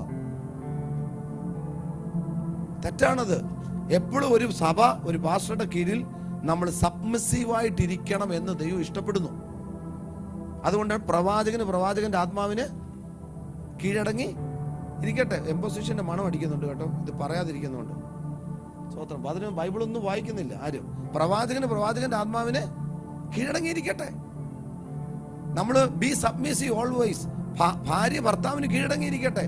കഴിഞ്ഞ ദിവസം ഒരു പാസ്റ്റർ പ്രസംഗിക്കുന്നുണ്ട്, അവളെ കീഴടക്കണമെന്ന്. എവിടാ വേദപുസ്തകത്തിൽ? എനിക്കങ്ങ് എഴുന്നേറ്റ് എന്തെങ്കിലും പറയണമെന്ന് തോന്നുക. ബ്രദറുകാരാ കീഴടക്കണമെന്ന് ഭാര്യയെ. ബ്രദറുകാരൊന്നും എന്നോട് ഉടക്കല്ലേ പ്ലീസ്. സ്വത്രം. ഞാനങ്ങ് പറഞ്ഞു പോയതാ. സ്വത്രം. Sorry for that. നിങ്ങൾ ശ്രദ്ധിച്ചേ, കീഴടക്കുകയല്ല, കീഴടങ്ങണം. അതിന് തൊട്ടുമേലത്തെ വാക്യം, സഭ ക്രിസ്തുവിന് കീഴടങ്ങിയതുപോലെ. ഭാര്യ ആരും കീഴ്പ്പെടുത്തേണ്ട കാര്യമില്ല. എന്റെ തലയാണ് അദ്ദേഹം. ചാടിക്കേറി സംസാരിക്കരുത്, ഓവർടേക്ക് ചെയ്യരുത്. അത് ഭാര്യ മനസ്സിലാക്കി വേണം കീഴടങ്ങാൻ. B submissive. ഹല്ലേലൂയ. അത് നമ്മൾ മനസ്സിലാക്കേണ്ട കാര്യം, ലോക്കൽ ചർച്ചിന്റെ പ്രാധാന്യം പല വിശ്വാസികൾക്കും അറിയത്തില്ല. ഇപ്പം ഞാൻ നിങ്ങളോട് ഈ ചോദ്യം ചോദിക്കുന്നില്ല, നിങ്ങൾ മറ്റേതെങ്കിലും സഭയിൽ നിന്ന് വന്ന ആളാണോ, അല്ലെങ്കിൽ നിങ്ങൾ ആദ്യം തൊട്ടേ ഈ ചർച്ചിന്റെ അംഗമാണോ. ഇവിടെ ആ ചോദ്യം ഞാൻ ഉന്നയിക്കുന്നില്ല. പക്ഷേ നിങ്ങളൊരു ചർച്ചിൽ നിന്ന് വന്ന ആളാണെങ്കിലും ആദ്യം മുതലേ ഈ ചർച്ചിന്റെ ഭാഗമാണെങ്കിലും നിങ്ങൾ ആദ്യം മനസ്സിലാക്കേണ്ട കാര്യം, ഈ ചർച്ച് ദൈവം എനിക്ക് ആത്മീയ വളർച്ചയ്ക്ക് വേണ്ടി വെച്ചിട്ടുള്ളതാണെങ്കിൽ എനിക്ക് ചില കടപ്പാട് ഈ ചർച്ചിനോടുണ്ട്. 2-3 കാര്യങ്ങൾ പറയാൻ ആഗ്രഹിക്കുകയാണ്. ഒന്ന്, ഇവിടുത്തെ ലീഡർഷിപ്പിന് നിങ്ങൾ കീഴടങ്ങിയിരിക്കണം. നിങ്ങൾ ഇവിടുത്തെ പാസ്റ്ററേക്കായാലും കഴിവുള്ള ആളായിരിക്കാം, പക്ഷെ be submissive. Oh my God, hallelujah. ആ ആൾക്ക് നിങ്ങൾ കീഴടങ്ങിയിരിക്കണം. സ്തോത്രം. എത്ര വലിയ ആളാണെങ്കിലും, എത്ര വലിയ ശമ്പളം വാങ്ങിക്കുന്ന ആളാണെങ്കിലും, എത്ര വലിയ വീട്ടിൽ പിറന്നതാണെങ്കിലും, അവിടുത്തെ ലോക്കൽ ചർച്ചിന്റെ പാസ്റ്റർക്ക് നിങ്ങൾ കീഴടങ്ങിയിരിക്കണം. അല്ലാത്ത ഒരാള് ആത്മീകമായി വളരാൻ പാടാണ്. ഞാനൊരു ചോദ്യം ചോദിക്കുകയാണ്, അതോറിറ്റി ആണോ വലുത്, സബ്മിഷൻ ആണോ? I forget your name.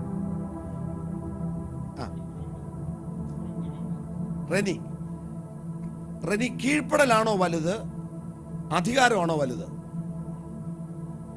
നമ്മളെല്ലാം അധികാരമെന്നേ പറയത്തുള്ളൂ. അല്ല, കീഴ്പ്പെടലാ വലുത്. കീഴ്പ്പെടാത്ത ഒരാൾക്ക് അധികാര ദൈവം കൊടുത്ത ചരിത്രം ബൈബിളിലില്ല. നമ്മൾ ചില സിസ്റ്റത്തിന് കീഴടങ്ങണം. ഇപ്പൊ ഞാൻ ചോദിക്കുന്നു, എത്ര മര്യാദയ്ക്ക് ഇവിടെ വണ്ടി ഓടിക്കുന്ന നാട്ടിലോ?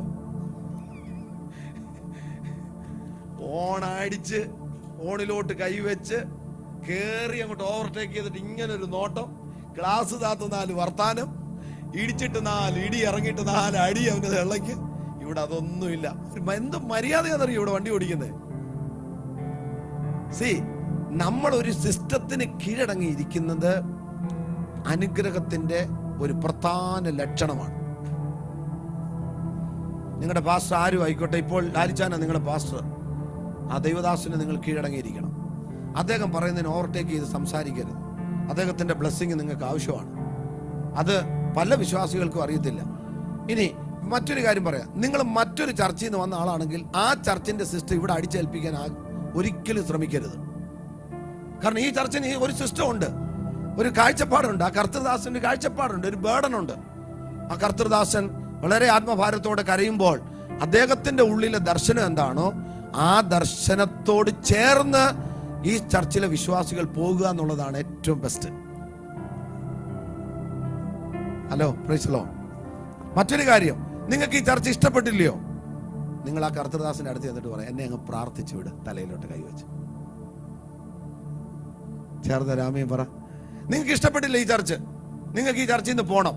പറയാതെ പോകല്ലേ, ഉടക്കിയിട്ട് പോകരുത്, രണ്ടാക്കിയിട്ട് പോകരുത്, അടിച്ചു പിരിച്ചിട്ട് പോകരുത്. പാസ്റ്റർ എടുത്തിട്ട് പറഞ്ഞ, പാസ്റ്റേ എനിക്ക് ഇച്ചിരി കണ്ടിന്യൂ ചെയ്യാൻ ബുദ്ധിമുട്ടുണ്ട്, പാസ്റ്റർ എന്ന് തലയിൽ കൈവച്ചൊന്ന് പ്രാർത്ഥിച്ച് എന്നെ ബ്ലസ് ചെയ്ത് വിട്. ഒരു കുഴപ്പമില്ല. ഞാൻ അങ്ങനെ എത്രയോ പേരെ വിട്ടേക്കുന്നു. എൻ്റെ ചർച്ചയിൽ നിന്ന് പോയവരെല്ലാം കൂടെ ഉണ്ടായിരുന്നു. ഇപ്പോൾ ഒരു 500 പേര് കണ്ടേ മുളക്കഴേ. ഇപ്പോൾ ഒരു 100-200 പേരോട് അടുപ്പിച്ചുണ്ട്. പോയവരെല്ലാം കൂടി ഒരു 500 പേര് കണ്ടേനെ. ഞാൻ ആരെയും തടയത്തില്ല, ഇഷ്ടമുള്ളവർക്കെല്ലാം പോവാം. നിങ്ങൾക്ക് നല്ല മനസ്സുണ്ടെങ്കിൽ മാത്രമേ ചർച്ചയിൽ നിൽക്കാവൂന്ന് ഞാൻ പറഞ്ഞിട്ടുണ്ട്. ആമേൻ. പിന്നെ വിഷമിച്ച് പോകരുത്. ഒരു പാസ്റ്ററുടെ മനസ്സിനെ വിഷമിപ്പിച്ചിട്ട് പോകരുത്. ഈ കഴിഞ്ഞ ദിവസം എൻ്റെ സഭയിൽ നിന്നൊരു വിശ്വാസി പോയത് 10 വർഷം എൻ്റെ കൂടെ നിന്നൊരാളാണ്. നിങ്ങൾക്കറിയണം, ഒരു 10 വർഷം ഒരു പാസ്റ്റർ ഒരു വിശ്വാസിക്ക് വേണ്ടി എന്തോ ഒരു പ്രാർത്ഥിച്ചു കാണും. ഇപ്പോൾ അവർക്ക് ഉണ്ടായത് 2 ഇരട്ട കുഞ്ഞുങ്ങളാണ്. സായിപ്പിൻ്റെ ഹോസ്പിറ്റലിലായിരുന്നു ഡെലിവറി. കാശില്ലാതെ വന്നിട്ട് എന്നെ വിളിച്ചു. എന്നോട് പറഞ്ഞു, പാസ്റ്റർ ഇവിടുത്തെ PROയോട് ഒന്ന് സംസാരിക്കാമോ? ഞാൻ പറഞ്ഞു, ഞാൻ സംസാരിക്കാം, എനിക്കറിയാവുന്ന ആളാണ്. ഞാൻ പറഞ്ഞു, സാറേ ആ ഓഫീസിൽ കയറി, നമ്മുടെ കാര്യത്തിന് യോജിച്ചിട്ടില്ല, ഡിസ്കൗണ്ട്. ഞാൻ ചെന്ന്, സാറേ അവർക്ക് സാമ്പത്തികമായിട്ട് ബുദ്ധിമുട്ടുണ്ട്, ആ ബില്ലൊന്ന് റെഡ്യൂസ് ചെയ്ത് കൊടുക്കുക കുറച്ച്. എനിക്ക് തോന്നുന്നു ഏതാണ്ട് 8,000-10,000 രൂപ കുറച്ച് കൊടുത്തു. ഈ കഴിഞ്ഞ ദിവസം എന്നോട് പറയാ, ചർച്ച് ഓഫ് ഗോഡ് അടുത്തുണ്ട്, ഞാൻ പോയിക്കോട്ടെ എന്ന്. ചർച്ച് ഓഫ് ഗോഡ് വാതക്കയിലുണ്ട്, അങ്ങ് പോയിക്കോട്ടെ എന്ന്. സത്യം പറഞ്ഞ മനസ്സൊക്കെ എന്ന് പറഞ്ഞാൽ ഒരു പാസ്റ്ററുടെ വിഷമം നിങ്ങൾക്ക് അറിയത്തില്ല പ്രിയരെ. ഒരു പച്ചയായ ഒരു പാസ്റ്ററിന്റെ മാനസിക വിഷമം നിങ്ങൾക്ക് അറിയത്തില്ല. പാസ്റ്റർമാരെല്ലാം അങ്ങ് അറ്റാക്ക് വന്ന് ചാവും, എന്തുവാന്ന് അറിയുന്നു ഒരു പിടുത്തവും ഇല്ല. ഇല്ല വെച്ചാ, പാസ്റ്റർമാരെല്ലാം അങ്ങ് അറ്റാക്ക് വന്ന് ചാവുക. ഭയങ്കര ഞാൻ 2 ദിവസം ഉറങ്ങിയില്ല കേട്ടോ. എന്റെ ഭാര്യ എന്നോട് പറഞ്ഞു, നിങ്ങൾക്ക് വേറെ തൊഴിലില്ലയോ? ഉറങ്ങുന്നേ, പുള്ളി പോന്നെങ്കിൽ പോട്ട്. എന്റെ കത്തിപ്പോയി. കാരണം ആ മനുഷ്യന് വേണ്ടി ഞാൻ എന്തുമാത്രം കരഞ്ഞിട്ടുണ്ടെന്ന് അറിയോ? അതേ ഒരു ഹോട്ടൽ മാനേജ്മെന്റ് നടത്തുന്ന പിന്നെ വർക്ക് ചെയ്യുന്ന ഒരാളാണ്, ഫ്രണ്ട് ഓഫീസിൽ വർക്കുന്ന ആളാണ്. ജോലിയില്ലാതെ കിടന്ന് ഭാരപ്പെട്ടപ്പോൾ ഞാൻ കിടന്ന് തറയിൽ അടിച്ചു കിടന്ന് പ്രാർത്ഥിച്ചു, ഇവന് ജോലി കിട്ടണമേ. കൊച്ചിറക്കനാ ജോബി, കരക്കാടുകാരനാ. ഞങ്ങളുടെ ചർച്ചിനുമായിട്ട് അവന്റെ വീട് ഒരു 2-3 കിലോമീറ്റർ ദൂരേ ഉള്ളൂ. കരക്കാടുകാരനാ. അവൻ എടുത്ത വാലി ചോദിക്കുക, ഞങ്ങളുടെ അടുത്ത് ചർച്ച കൂടെ ഉണ്ടെങ്കിൽ പോയിക്കോട്ടെ എന്ന്. ഇപ്പൊ റീസെന്റ് നടന്നൊരു കാര്യമാണ്. ഞാൻ പറഞ്ഞ് പോകുന്നോണ്ടല്ല വിഷയം. അവൻ വന്ന്, പക്ഷേ എനിക്ക് ചില സാങ്കേതിക കാരണങ്ങളുണ്ട്, എനിക്ക് ഇവിടം വരെ വരാനുള്ള ബുദ്ധിമുട്ടുണ്ട്, പക്ഷെ എന്നെ പ്രാർത്ഥിച്ചു വിടണം. അതാണ് നന്ദികേട് എന്ന വാക്ക്. ഒരിക്കലും നിങ്ങളുടെ ലോക്കൽ ചർച്ചിനോട് നിങ്ങൾ നന്ദികേട് കാണിക്കരുത്. 2, നിങ്ങൾ ശ്രദ്ധിച്ച് കേൾക്കണം, വിഷമം വരരുത്. ജെയിംസ് ഷാ പറഞ്ഞ പോലെ, നിങ്ങൾക്ക് ഒരു പാസ്റ്ററിന്റെ കവറിങ്, ചർച്ചിന്റെ കവറിങ്, ദൈവത്തിന്റെ കവറിങ്. ഒരല്ലേലിയ പറയണം, പറഞ്ഞേ പറ്റൂ. അത് വേദപുസ്തക വ്യവസ്ഥ ഞാൻ തെളിയിക്കാൻ പോവാ. 1, ദൈവത്തിന്റെ കവറിങ് ഒരു വിശുദ്ധന് ചുറ്റുമുണ്ട്. അതുകൊണ്ടാണ് ഇയ്യോബിനെ തൊടാൻ നേരത്ത് ഇയ്യോബിന് പിശാചി എന്നിട്ട് പറഞ്ഞത്, നീ അവന് ചുറ്റും വേലി കെട്ടിയിരിക്കുന്നെന്ന്. 2ാമത്തെ കവറിങ് എന്ന് പറയുന്നത് ചർച്ചിന്റെ കവറിങ്ങാ.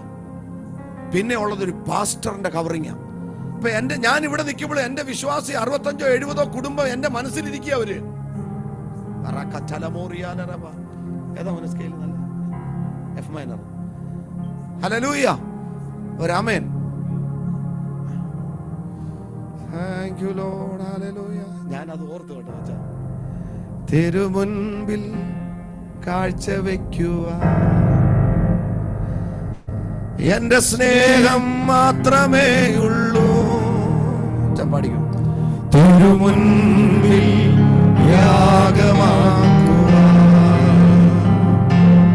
എന്റെ ഹൃദയം അർപ്പിച്ചിടുന്നേ.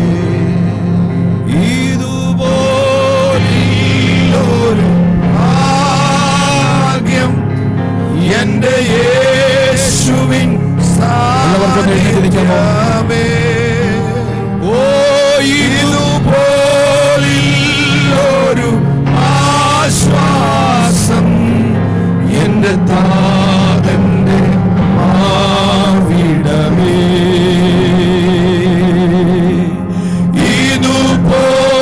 ഇതുപോലൊരു ഭാഗ്യം എന്റെ യേശുവിൻ സാന്നിധ്യമേ. ഓ, ഇതുപോലൊരു ആശ്വാസം എന്റെ താതന്റെ മാർവിടമേ. എന്റെ യേശുവിൻ സാന്നിധ്യമേ. ആ കൈകളൊന്ന് ഉയർത്തിപ്പിടിച്ചു ദൈവത്തെ വർഷിപ്പിക്കാൻ ഇഷ്ടപ്പെടുന്നവർ. ഓ, എന്റെ യേശുവിൻ സാന്നിധ്യമേ. സ്വർഗ സുഖപീഠം വെടിഞ്ഞ് എന്നെ തേടി വന്നവനെ, എന്നെ തേടി വന്നവനെ. ഓ, സ്വർഗ സുഖപീഠം വെടിഞ്ഞ്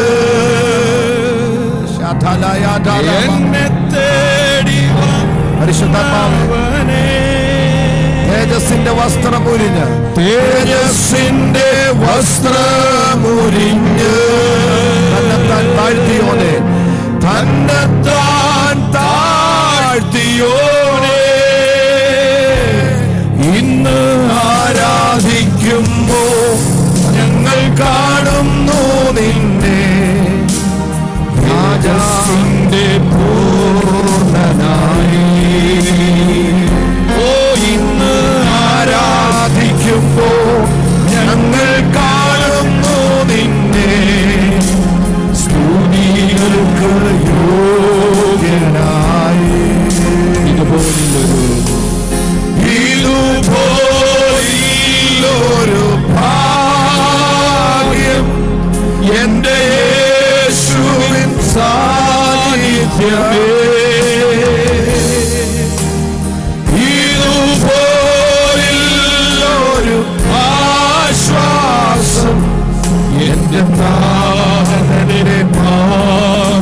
അധിക സാന്നിധ്യം അനുഭവിക്കുന്ന മറമുറകളെ തുറന്ന്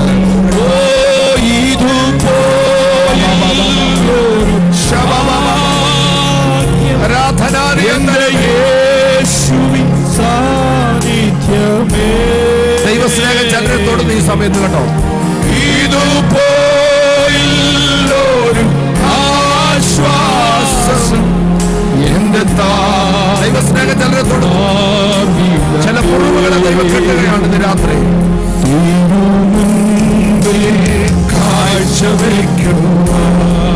എന്റെ സ്നേഹം മാത്രമേ ഉള്ളൂ, എന്റെ സ്നേഹം മാത്രമേ ഉള്ളൂ.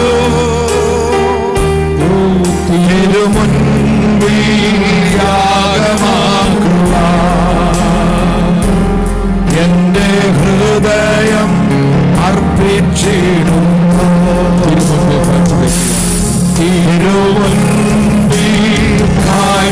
നമ്മെ തന്നെ യാഗമായി ഇത് രാത്രി ഒന്ന് സമർപ്പിച്ചുകൊണ്ട് എന്റെ സ്നേഹം മാത്രമേ ഉള്ളൂ.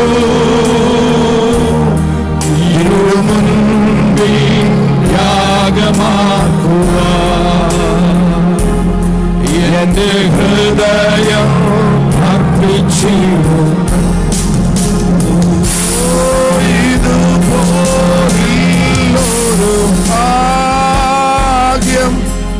എന്റെ യേശുവിൻ സാന്നിധ്യമേ ഇതുപോലൊരു ആശ്വാസം. ചിലരുടെ കണ്ണ് നിറയട്ടെ, ദൈവമായിട്ട് കണക്ട് ആകട്ടെ. ഈ പാട്ട് നിങ്ങളെ വേറൊരു തലത്തിലെത്തിക്കട്ടെ യേശുവിന്റെ നാമത്തെ.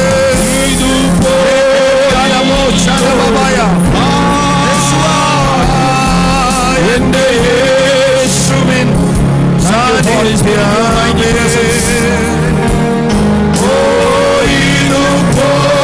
ഇതുപോലൊരു ആശ്വാസം എന്റെ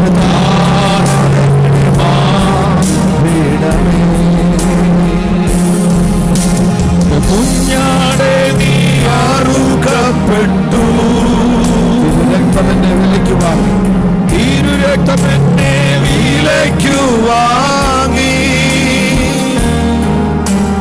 രാജകീയ പുരോഹിതനാ മകരുണയാൽ തിരഞ്ഞെടുത്തു. ഓ കുഞ്ഞാടേ നീ അറുക്കപ്പെട്ടു, തിരുരക്തമെന്നെ വിലയ്ക്കു വാങ്ങി. രാജകീയ പുരോഹിതനാ മഹാകരുണയാൽ തിരഞ്ഞെടുത്തു. ഇന്ന് ആരാധിക്കുമ്പോൾ ഞങ്ങൾ കാണുന്നു നിന്നെ രാജാതി രാജാവായി.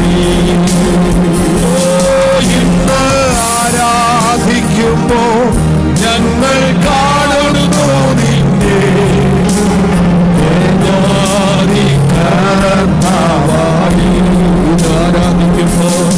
ഇന്ന് ആരാധിക്കുമ്പോൾ ഞങ്ങൾ കാണുന്നു നിന്നെ കർത്താവായി. ഓ രാജാതി രാജാവായി. ഓ സ്തുതികൾ യോഗ്യനായി.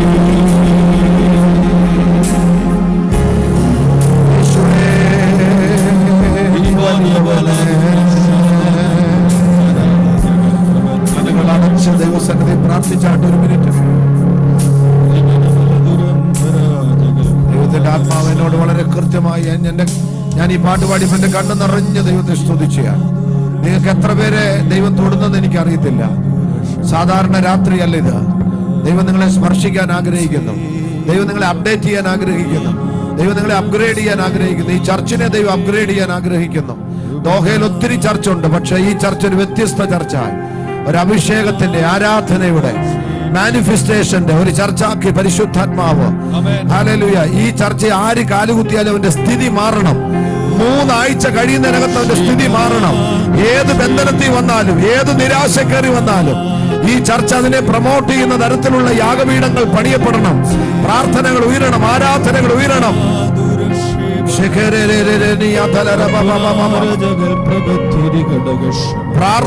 പ്രാദേശിക സഭയോടുള്ള ബന്ധത്തിൽ നിങ്ങളുടെ ഉത്തരവാദിത്വം വലുതാണ്.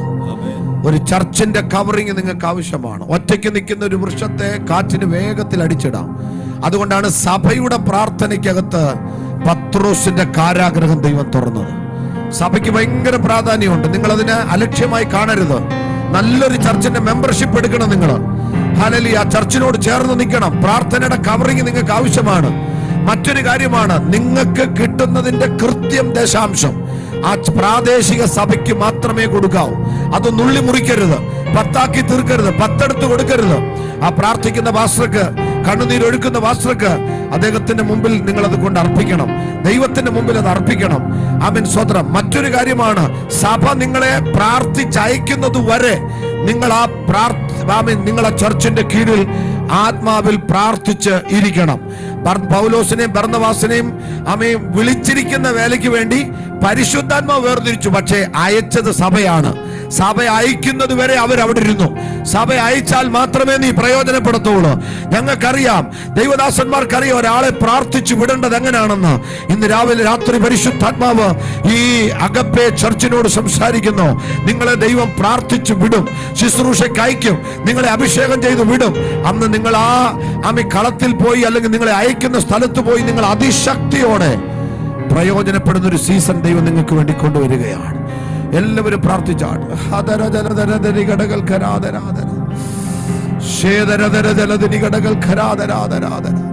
വലിയൊരു യൂണിറ്റി ആവശ്യമാണ്. പൊരുത്തക്കേടുകൾ വരാൻ പാടില്ല, അഭിപ്രായ വ്യത്യാസങ്ങൾ വരാൻ പാടില്ല. ദൈവത്തിന് അതെ, മതില് ഒളിക്കുന്നവനെ പാമ്പ് കടിക്കുന്ന ഒരു വാക്യം ബൈബിളിലുണ്ട്. ദൈവത്തിന്റെ ചർച്ചിനെ ഒരിക്കലും തകർത്ത് കളയരുത്. നമുക്ക് നമ്മളാൽ കഴിയുന്ന ഉപകാരങ്ങൾ മാത്രമേ ചർച്ചിനോട് ചെയ്യാവൂ. കാരണം സഭ ദൈവത്തിന്റെ ആലയമാണ്, അവന്റെ ബോഡിയാണ്. 3 ബോഡിയെ കുറിച്ച് എഫേസ്യ ലേഖനത്തിൽ പറയുന്നത്. ഹല്ലേലൂയ, സ്തോത്രം. അത് നിങ്ങൾ ശരിക്കും വായിച്ചാൽ 3-4 അധ്യായങ്ങളിൽ നിങ്ങൾക്ക് കാണാം 3 തരത്തിലെ ബോഡി. അതിൽ ഒന്ന് പൗലോസ് പറയുന്നത് സഭ എന്ന ശരീരമാണ്.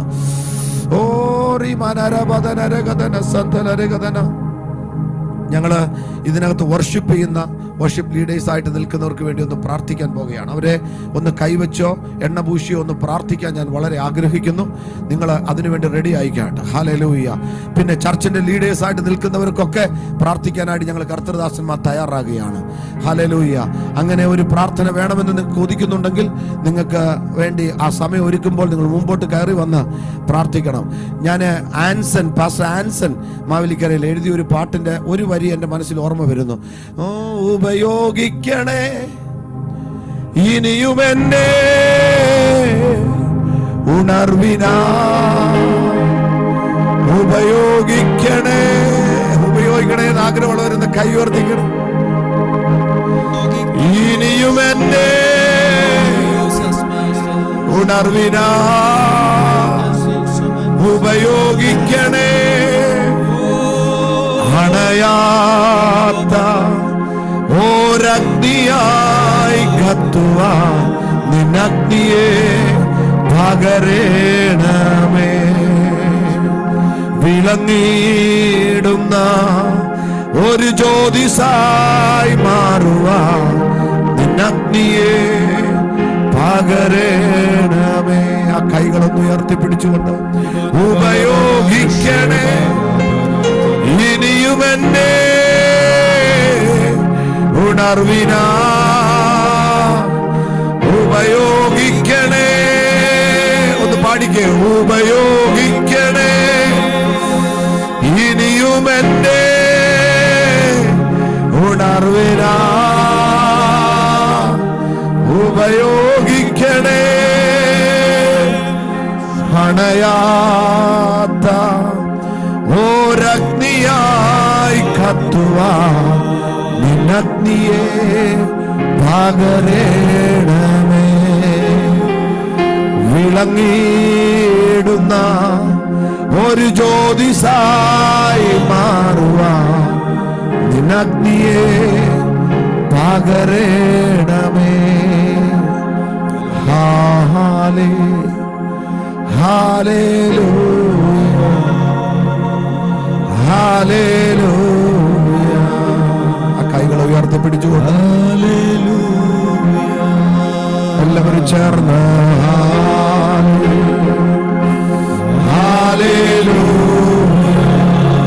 അവേ കുഞ്ഞുങ്ങളെ ഞങ്ങളുടെ കൈയല്ല, സ്വർഗത്തിന്റെ കൈ അവരെ വെച്ചാണ്. ഇതുപോലൊരു ഭാഗ്യം എന്റെ യേശുവിൻ സാന്നിധ്യമേ.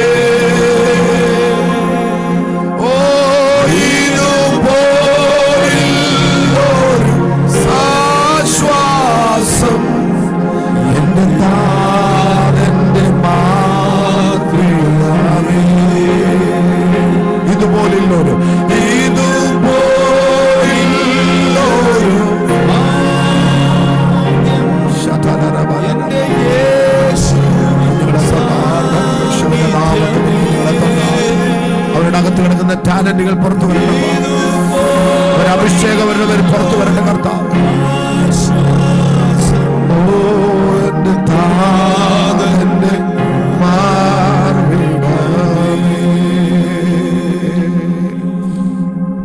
പ്രാർത്ഥന ആവശ്യമുള്ളവര് മുമ്പോട്ട് കയറി നിൽക്കാമെങ്കിൽ നിങ്ങൾക്ക് വേണ്ടി ഞങ്ങൾ ദൈവദാസന്മാര് കൈവച്ച് പ്രാർത്ഥിക്കുന്നതാണ്. അത് നിങ്ങൾക്കൊരു ബ്ലെസ്സിംഗ് ആണ്, ശുശ്രൂഷയ്ക്ക് ഒരു ബ്ലെസ്സിംഗ് ആണ്.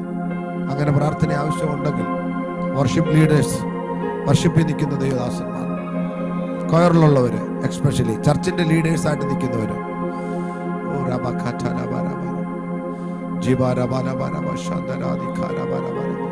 വർഷിപ്പ് മാത്രമല്ല ഞങ്ങൾ വിളിക്കുന്നത്, ചർച്ചിന്റെ ഏതെങ്കിലും സ്ഥാനത്ത് നിൽക്കുന്നവര്, ഒരു ലീഡറായിട്ട് നിൽക്കുന്നവർ ആരെങ്കിലും ഒക്കെ ഉണ്ടെങ്കിൽ നിങ്ങളെ കൈവച്ച് ഇന്ന് പകൽ ഞങ്ങൾ അനുഗ്രഹിച്ച് പ്രാർത്ഥിക്കാൻ പോവുകയാണ്.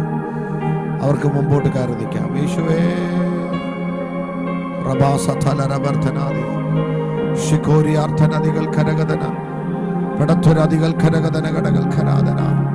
നിങ്ങളൊന്ന് പ്രാർത്ഥിച്ചു നിന്ന് എല്ലാവരും വാ തുറന്ന് യേശുവേ എന്നൊന്ന് വിളിച്ചുകൊണ്ട്, അന്യഭാഷ ഉണ്ടെങ്കിൽ അന്യഭാഷയിൽ ഒന്ന് പ്രാർത്ഥിച്ചു നിന്ന് എല്ലാവരും. ഇത് ഒരു സാധാരണ സമയമല്ല. ഇവിടെ പ്രത്യക്ഷമായിട്ട് ഒന്നും നിങ്ങൾക്ക് ഫീൽ ചെയ്തില്ലെങ്കിൽ പോലും ഞങ്ങൾ പാസ്റ്റേഴ്സ് ഒരാൾ 45 വർഷത്തോളം ശുശ്രൂഷ പരിചയമുള്ള ഒരാളാണ് ഇവിടെ നിൽക്കുന്നത്. ഞാനാണ് 34 വർഷമായി കർത്താവിന്റെ വേല ചെയ്യുന്നു. ഞങ്ങൾ കൈവെക്കുമ്പോൾ ഞങ്ങളല്ല കൈവെക്കുന്നത്, സർവശക്തിയുള്ള ദൈവമാണ്. ഞാൻ ഇങ്ങനെ ഒരു കാഴ്ച കാണുന്നു. ഇന്ന് ഇതിനകത്ത് നിൽക്കുന്നവരുടെ മേൽ ഒരു ഇമ്പാർട്ടേഷൻ ഉണ്ടാകും. 2, ഒരു മാൻഡിൽ ചിലരുടെ മേൽ ഇടും, ഒരു പുതപ്പ് ദൈവം.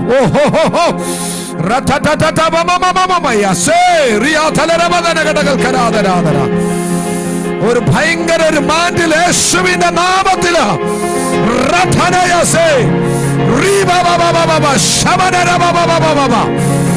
ഈ കുഞ്ഞിന്റെ മേൽ ഒരു ഭയങ്കര അഭിഷേകത്തിന്റെ തീയ. the power of the Holy Ghost, Holy Ghost.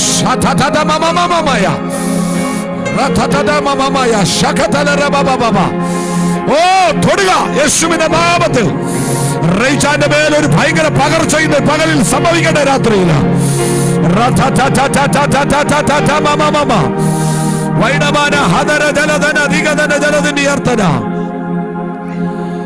James was പ്രാർത്ഥിച്ചാട്ട് വാ.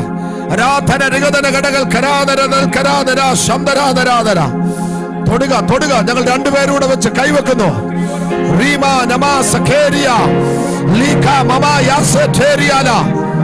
വാ തുറന്ന് വാ തുറന്ന് വാ തുറന്ന് എല്ലാവരും വാ തുറന്ന്. ഓ യെസ് യെസ്, ഞങ്ങളുടെ മേൽ ഇട്ടിരിക്കുന്നത് ഈ മക്കളുടെ മേൽ ഇടുകയാണ്. യെസ്, ഈ മകൻ മൈക്ക് പിടിക്കുമ്പോൾ, ഈ മകൻ വാ തുറക്കുമ്പോൾ, ഈ മകൻ പാടുമ്പോൾ, ഈ മകന്റെ വായിൽ നിന്ന് ഒരു അനോയിന്റിങ്ങിന്റെ സ്വരം ഇന്ന് രാത്രി വെളിപ്പെടട്ടെ യേശുവിന്റെ നാമത്തില്. ഉറക്കത്തിൽ തട്ടി എഴുന്നേൽപ്പിക്കുന്ന പോലെ ഈ ദിവസങ്ങളിൽ ചില സ്വർഗീയ അനുഭവങ്ങൾ ഈ മകൻ ഉണ്ടാകട്ടെ യേശുവിന്റെ നാമത്തില്.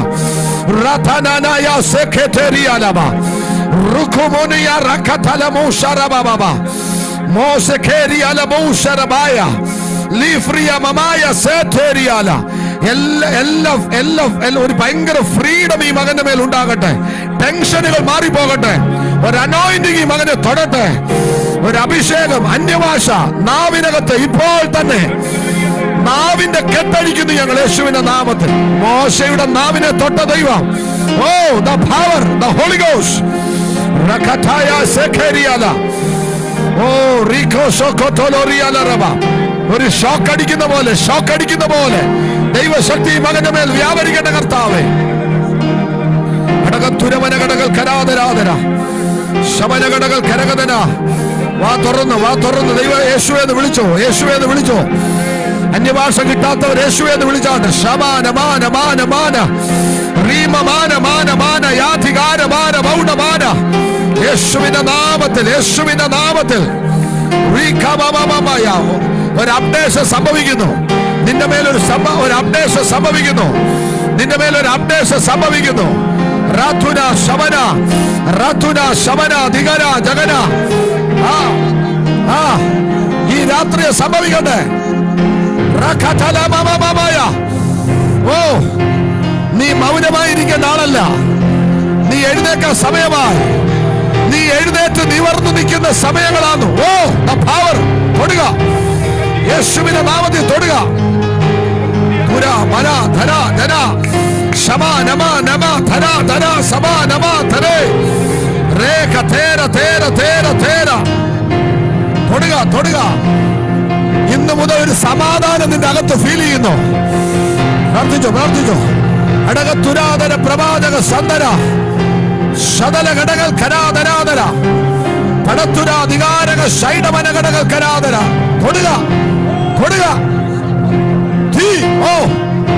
തീ ഇറങ്ങട്ടെ മകളുടെ മേൽ.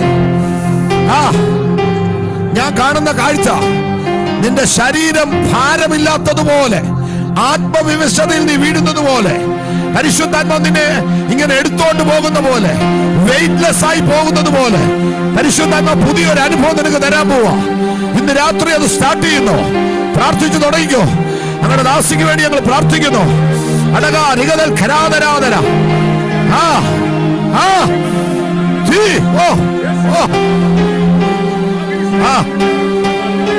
നീ സംസാരിക്കുമ്പോ തന്നെ നിന്റെ വാക്കുകളിലൂടെ ദൈവശക്തി ഒഴുകാൻ പോവാ. യെസ്, നീ വചനമെടുത്ത് സംസാരിക്കുന്നത് ഞാൻ കാണുന്നു. തൊടുക. ഓ, ദ പവർ. ഞാൻ കാണുന്നത് അടക്കോഴി 21 ദിവസം ഒരു മുട്ടയുടെ കയറിയിരിക്കുമ്പോൾ 21ാമത്തെ ദിവസം ജീവൻ ഉണ്ടാകുന്നു. ചിലതിന് ജീവൻ വെക്കാൻ പോവാ. ദൈവശക്തി ആവരിക്കാൻ പോവാ. യെസ്, ഓ, ചില വിഷയത്തിന് ജീവൻ വെക്കാൻ പോവാ. അടുത്ത 21 ദിവസത്തിനകത്ത് ചില അത്ഭുതങ്ങൾ സംഭവിക്കാൻ പോകുന്നു. തൊടുക. പരിശുദ്ധാത്മാവ് തൊടുന്നു. വൈഡമന ഘടകൾ കരാതരാതര ശലമന ഘടകൾ കരാതര അർത്ഥന നിഗതന ഘടകൾ കരാതരാതര. ഞങ്ങൾ 2 അഭിഷക്തന്മാരുടെ കൈവെക്കുന്നു. ധൂരമന ഘടകൾ കരാതരാതര. യേശുവേ, ഇനി ഇങ്ങനെ ഇരിക്കാൻ അനുവദിക്കല്ലേ. തീ പിടിപ്പിക്കണമേ. റജി ബ്രദറിനെ തീ പിടിപ്പിക്കണമേ. തീ കയറട്ടെ. പരിശുദ്ധാത്മാവിന്റെ തീ കയറട്ടെ ഈ മകന്റെ മേൽ.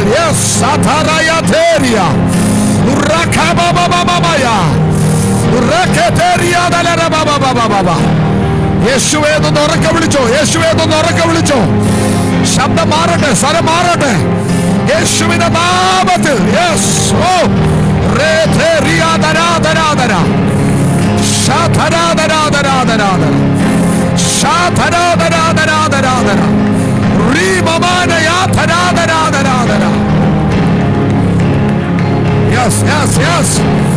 ഈ ശരീരത്ത് കൃത്യമായി അറിയത്തക്ക വിധത്തിൽ ദൈവത്തിന്റെ ആത്മാവ് പ്രവർത്തിക്കണം. ഇപ്പോൾ ഞങ്ങൾ കൈവച്ച് പ്രാർത്ഥിക്കുന്നു, ബ്ലസ് ചെയ്യുന്നു. യെസ്,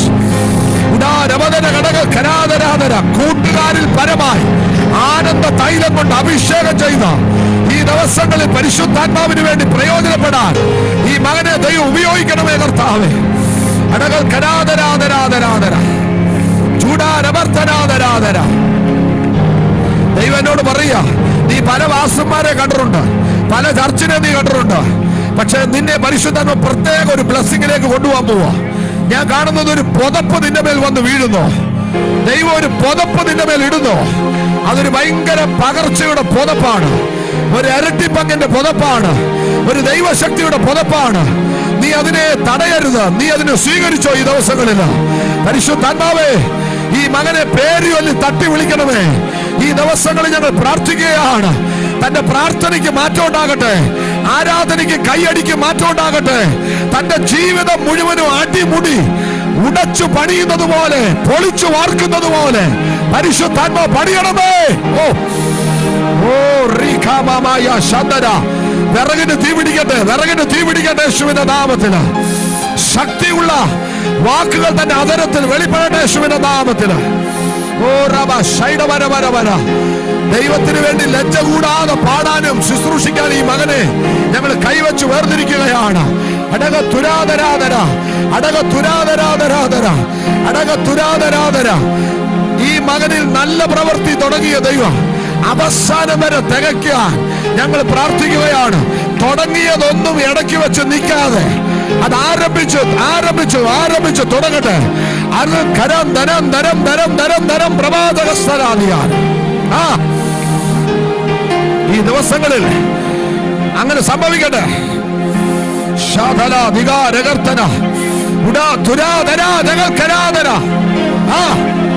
പരിധികളെ ഞങ്ങൾ പൊട്ടിക്കുന്നു. യെസ്, പരിമിതികളെ പൊട്ടിക്കുന്നു, പരിമിതികളെ പൊട്ടിക്കുന്നു ഈ മകന്റെ മേൽ. അത് അഴിഞ്ഞുപോ. More than our imagination, more than our capacity. അതിന്റെ അപ്പുറത്തേക്ക് ദൈവം ഈ മകന് വേണ്ടി പ്രവർത്തിക്കണം. യേശുവേ, ഞങ്ങൾ കൈവച്ച് ഈ മകനെ വേർതിരിക്കുന്നു. ഒരു പുതിയ തുടക്കത്തിന് വേണ്ടി, പുതിയ സ്റ്റെപ്പിന് വേണ്ടി ഈ ചർച്ചിലൂടെ ഈ മകനെ പ്രസിദ്ധനാക്കാൻ, ഈ അകപ്പ ചർച്ചിലൂടെ ഈ മകൻ പുറത്തു വരട്ടെ യേശുവിന്റെ നാമത്തിൽ.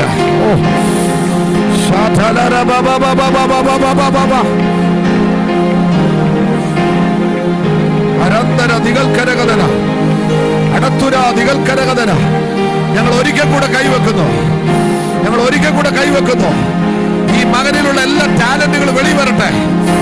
ഈ മകൻ ഈ സഭയ്ക്ക് വേണ്ടി ഭയങ്കരമായിട്ട് ഉപയോഗപ്പെടണമേ.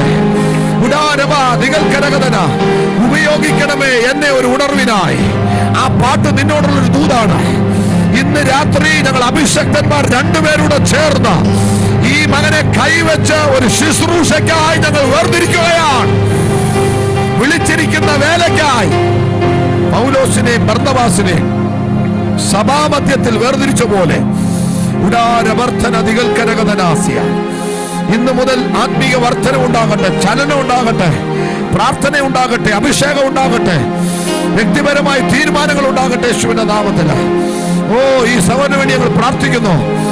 ഒരു പ്രാർത്ഥന യാഗപീഠം പണിയട്ടെ ഇന്ന് രാത്രി യേശുവിന്റെ നാമത്തില്. അരന്തന ദിഗൽക്കരാധന. ദൈവം എന്നോട് പറയുന്നു, അരമുറുക്കിക്കൊള്ളുക, ഹല്ലേലൂയ, ചെരുപ്പിട്ടുകൊള്ളുക. നിനക്കൊരു എക്സോഡസ്, ഒരു യാത്ര ദൈവത്തിന്റെ ആത്മാവ് ഈ രാത്രി യേശുവിന്റെ നാമത്തില് സംഭവിക്കട്ടെ ഈ മകന്റെ മേൽ.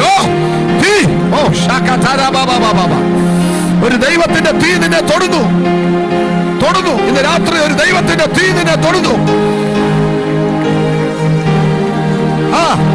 Receive it, പ്രാപിച്ചോ. അണയല്ലേ, അത് അണയ്ക്കരുത്, അത് അണയ്ക്കരുത്. ആരും അതിനെ അണയ്ക്കാൻ നോക്കരുത്. യേശുവിന്റെ നാമത്തിൽ തൊടട്ടെ. ഇനി നിന്റെ പാട്ട്, ഇനി നിന്റെ പ്രസംഗം ഒരു തീയുടെ പ്രസംഗമായി. പത്രോസ് 11 നടുവിൽ എഴുന്നേറ്റിരുന്ന പോലെ പരിശുദ്ധാത്മാവ് നിന്നെ പിടിച്ചെഴുന്നേൽപ്പിക്കുക ഇന്ന് രാത്രി മുതൽ. വിശ്വസിച്ചോ.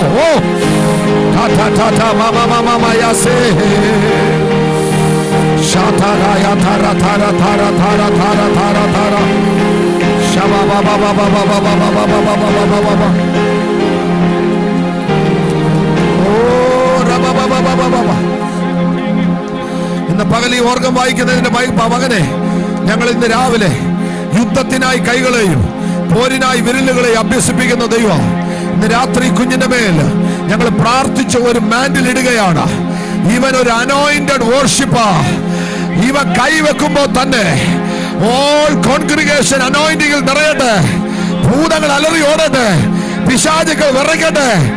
ഇവന്റെ മേലൊരു അസാധാരണ അഭിഷേകത്തെ ഞങ്ങൾ ഒരുമിച്ച് ഇടുകയാണ്. യെസ് കഥായാലമായ Oh, Jesus, Jesus, Jesus, the power of the Holy Ghost. Rukatala baba ya taraba, chudara baba baba baba, asika baba baba baba. ഇവന്റെ പേര് നോട്ടീസ് വരട്ടെ, മീഡിയ വരട്ടെ, യൂട്യൂബിൽ വരട്ടെ, ഇവൻ കമ്പോസ് ചെയ്യുന്ന പാട്ടുകൾ വരട്ടെ, പാട്ട് എഴുതട്ടെ ഇവന്. ഹല്ലേലൂയ. കാട്ടിൽ ആമേ കിന്നരം വായിച്ചപ്പോൾ ദാവീദിന്റെ മേൽ അഭിഷേകം വെളിപ്പെട്ടതുപോലെ ഇവന്റെ മേൽ ഒരു അഭിഷേകം ആരും കാണാത്ത മേഖലയെ വെളിപ്പെടേണ്ട കർത്താവേ. ഓ റബവശന്തലേ രഹസ്യാധര രഹസ്യാധര ഓ റിഖതര ബദല രഹസ്യാധരരബ. പ്രാർത്ഥിക്കാൻ വരാതെ പുറകെ നിൽക്കുന്നവരുടെ മേൽ ഇപ്പോൾ ഒരു അഭിഷേകം ചലിക്കട്ടെ. അവരുടെ മേൽ ഒരു അനോയിന്റിംഗ് രാത്രി വെളിപ്പെടട്ടപ്പ. സമയം ഞങ്ങൾക്ക് ഒരു വിഷയമല്ല. കർത്താവ് തൊട്ടാ മതി. ഞങ്ങളെ ഒരു പുതപ്പ് ഞങ്ങളുടെ മേൽ ഇട്ടാ മതി. ഈ ചർച്ചിന് വേണ്ടി ഞങ്ങളെ പ്രയോജനപ്പെടുത്തണമേ. ഈ സഭയ്ക്ക് വേണ്ടി ദൈവം എന്നെ ഉപയോഗിക്കണമേ. ദൈവം അയക്കുന്നിടത്തെല്ലാം ഞങ്ങളെ ഉപയോഗിക്കണമേ കർത്താവ്. ഹല്ലേലൂയ. ഞങ്ങളുടെ മാനുഷിക വാക്കുകളല്ല, ഞങ്ങളുടെ ഇന്ന് രാത്രി ശക്തിയുടെ പ്രദർശനമായി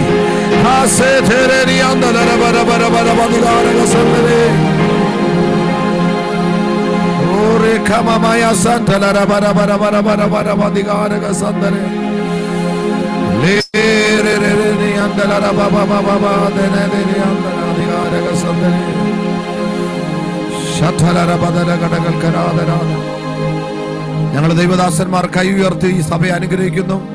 ഇന്നിവിടെ പ്രാർത്ഥിക്കാൻ വന്ന ഞങ്ങളുടെ ദാസന്മാരെ അനുഗ്രഹിക്കുന്നു. ഇന്ന് രാത്രിയിലെ മീറ്റിംഗിൽ വന്നവരെ അനുഗ്രഹിക്കുന്നു. ഇന്ന് കേട്ട വചനം അവർക്കൊരു ഉപകാരമായി തീരട്ടെ.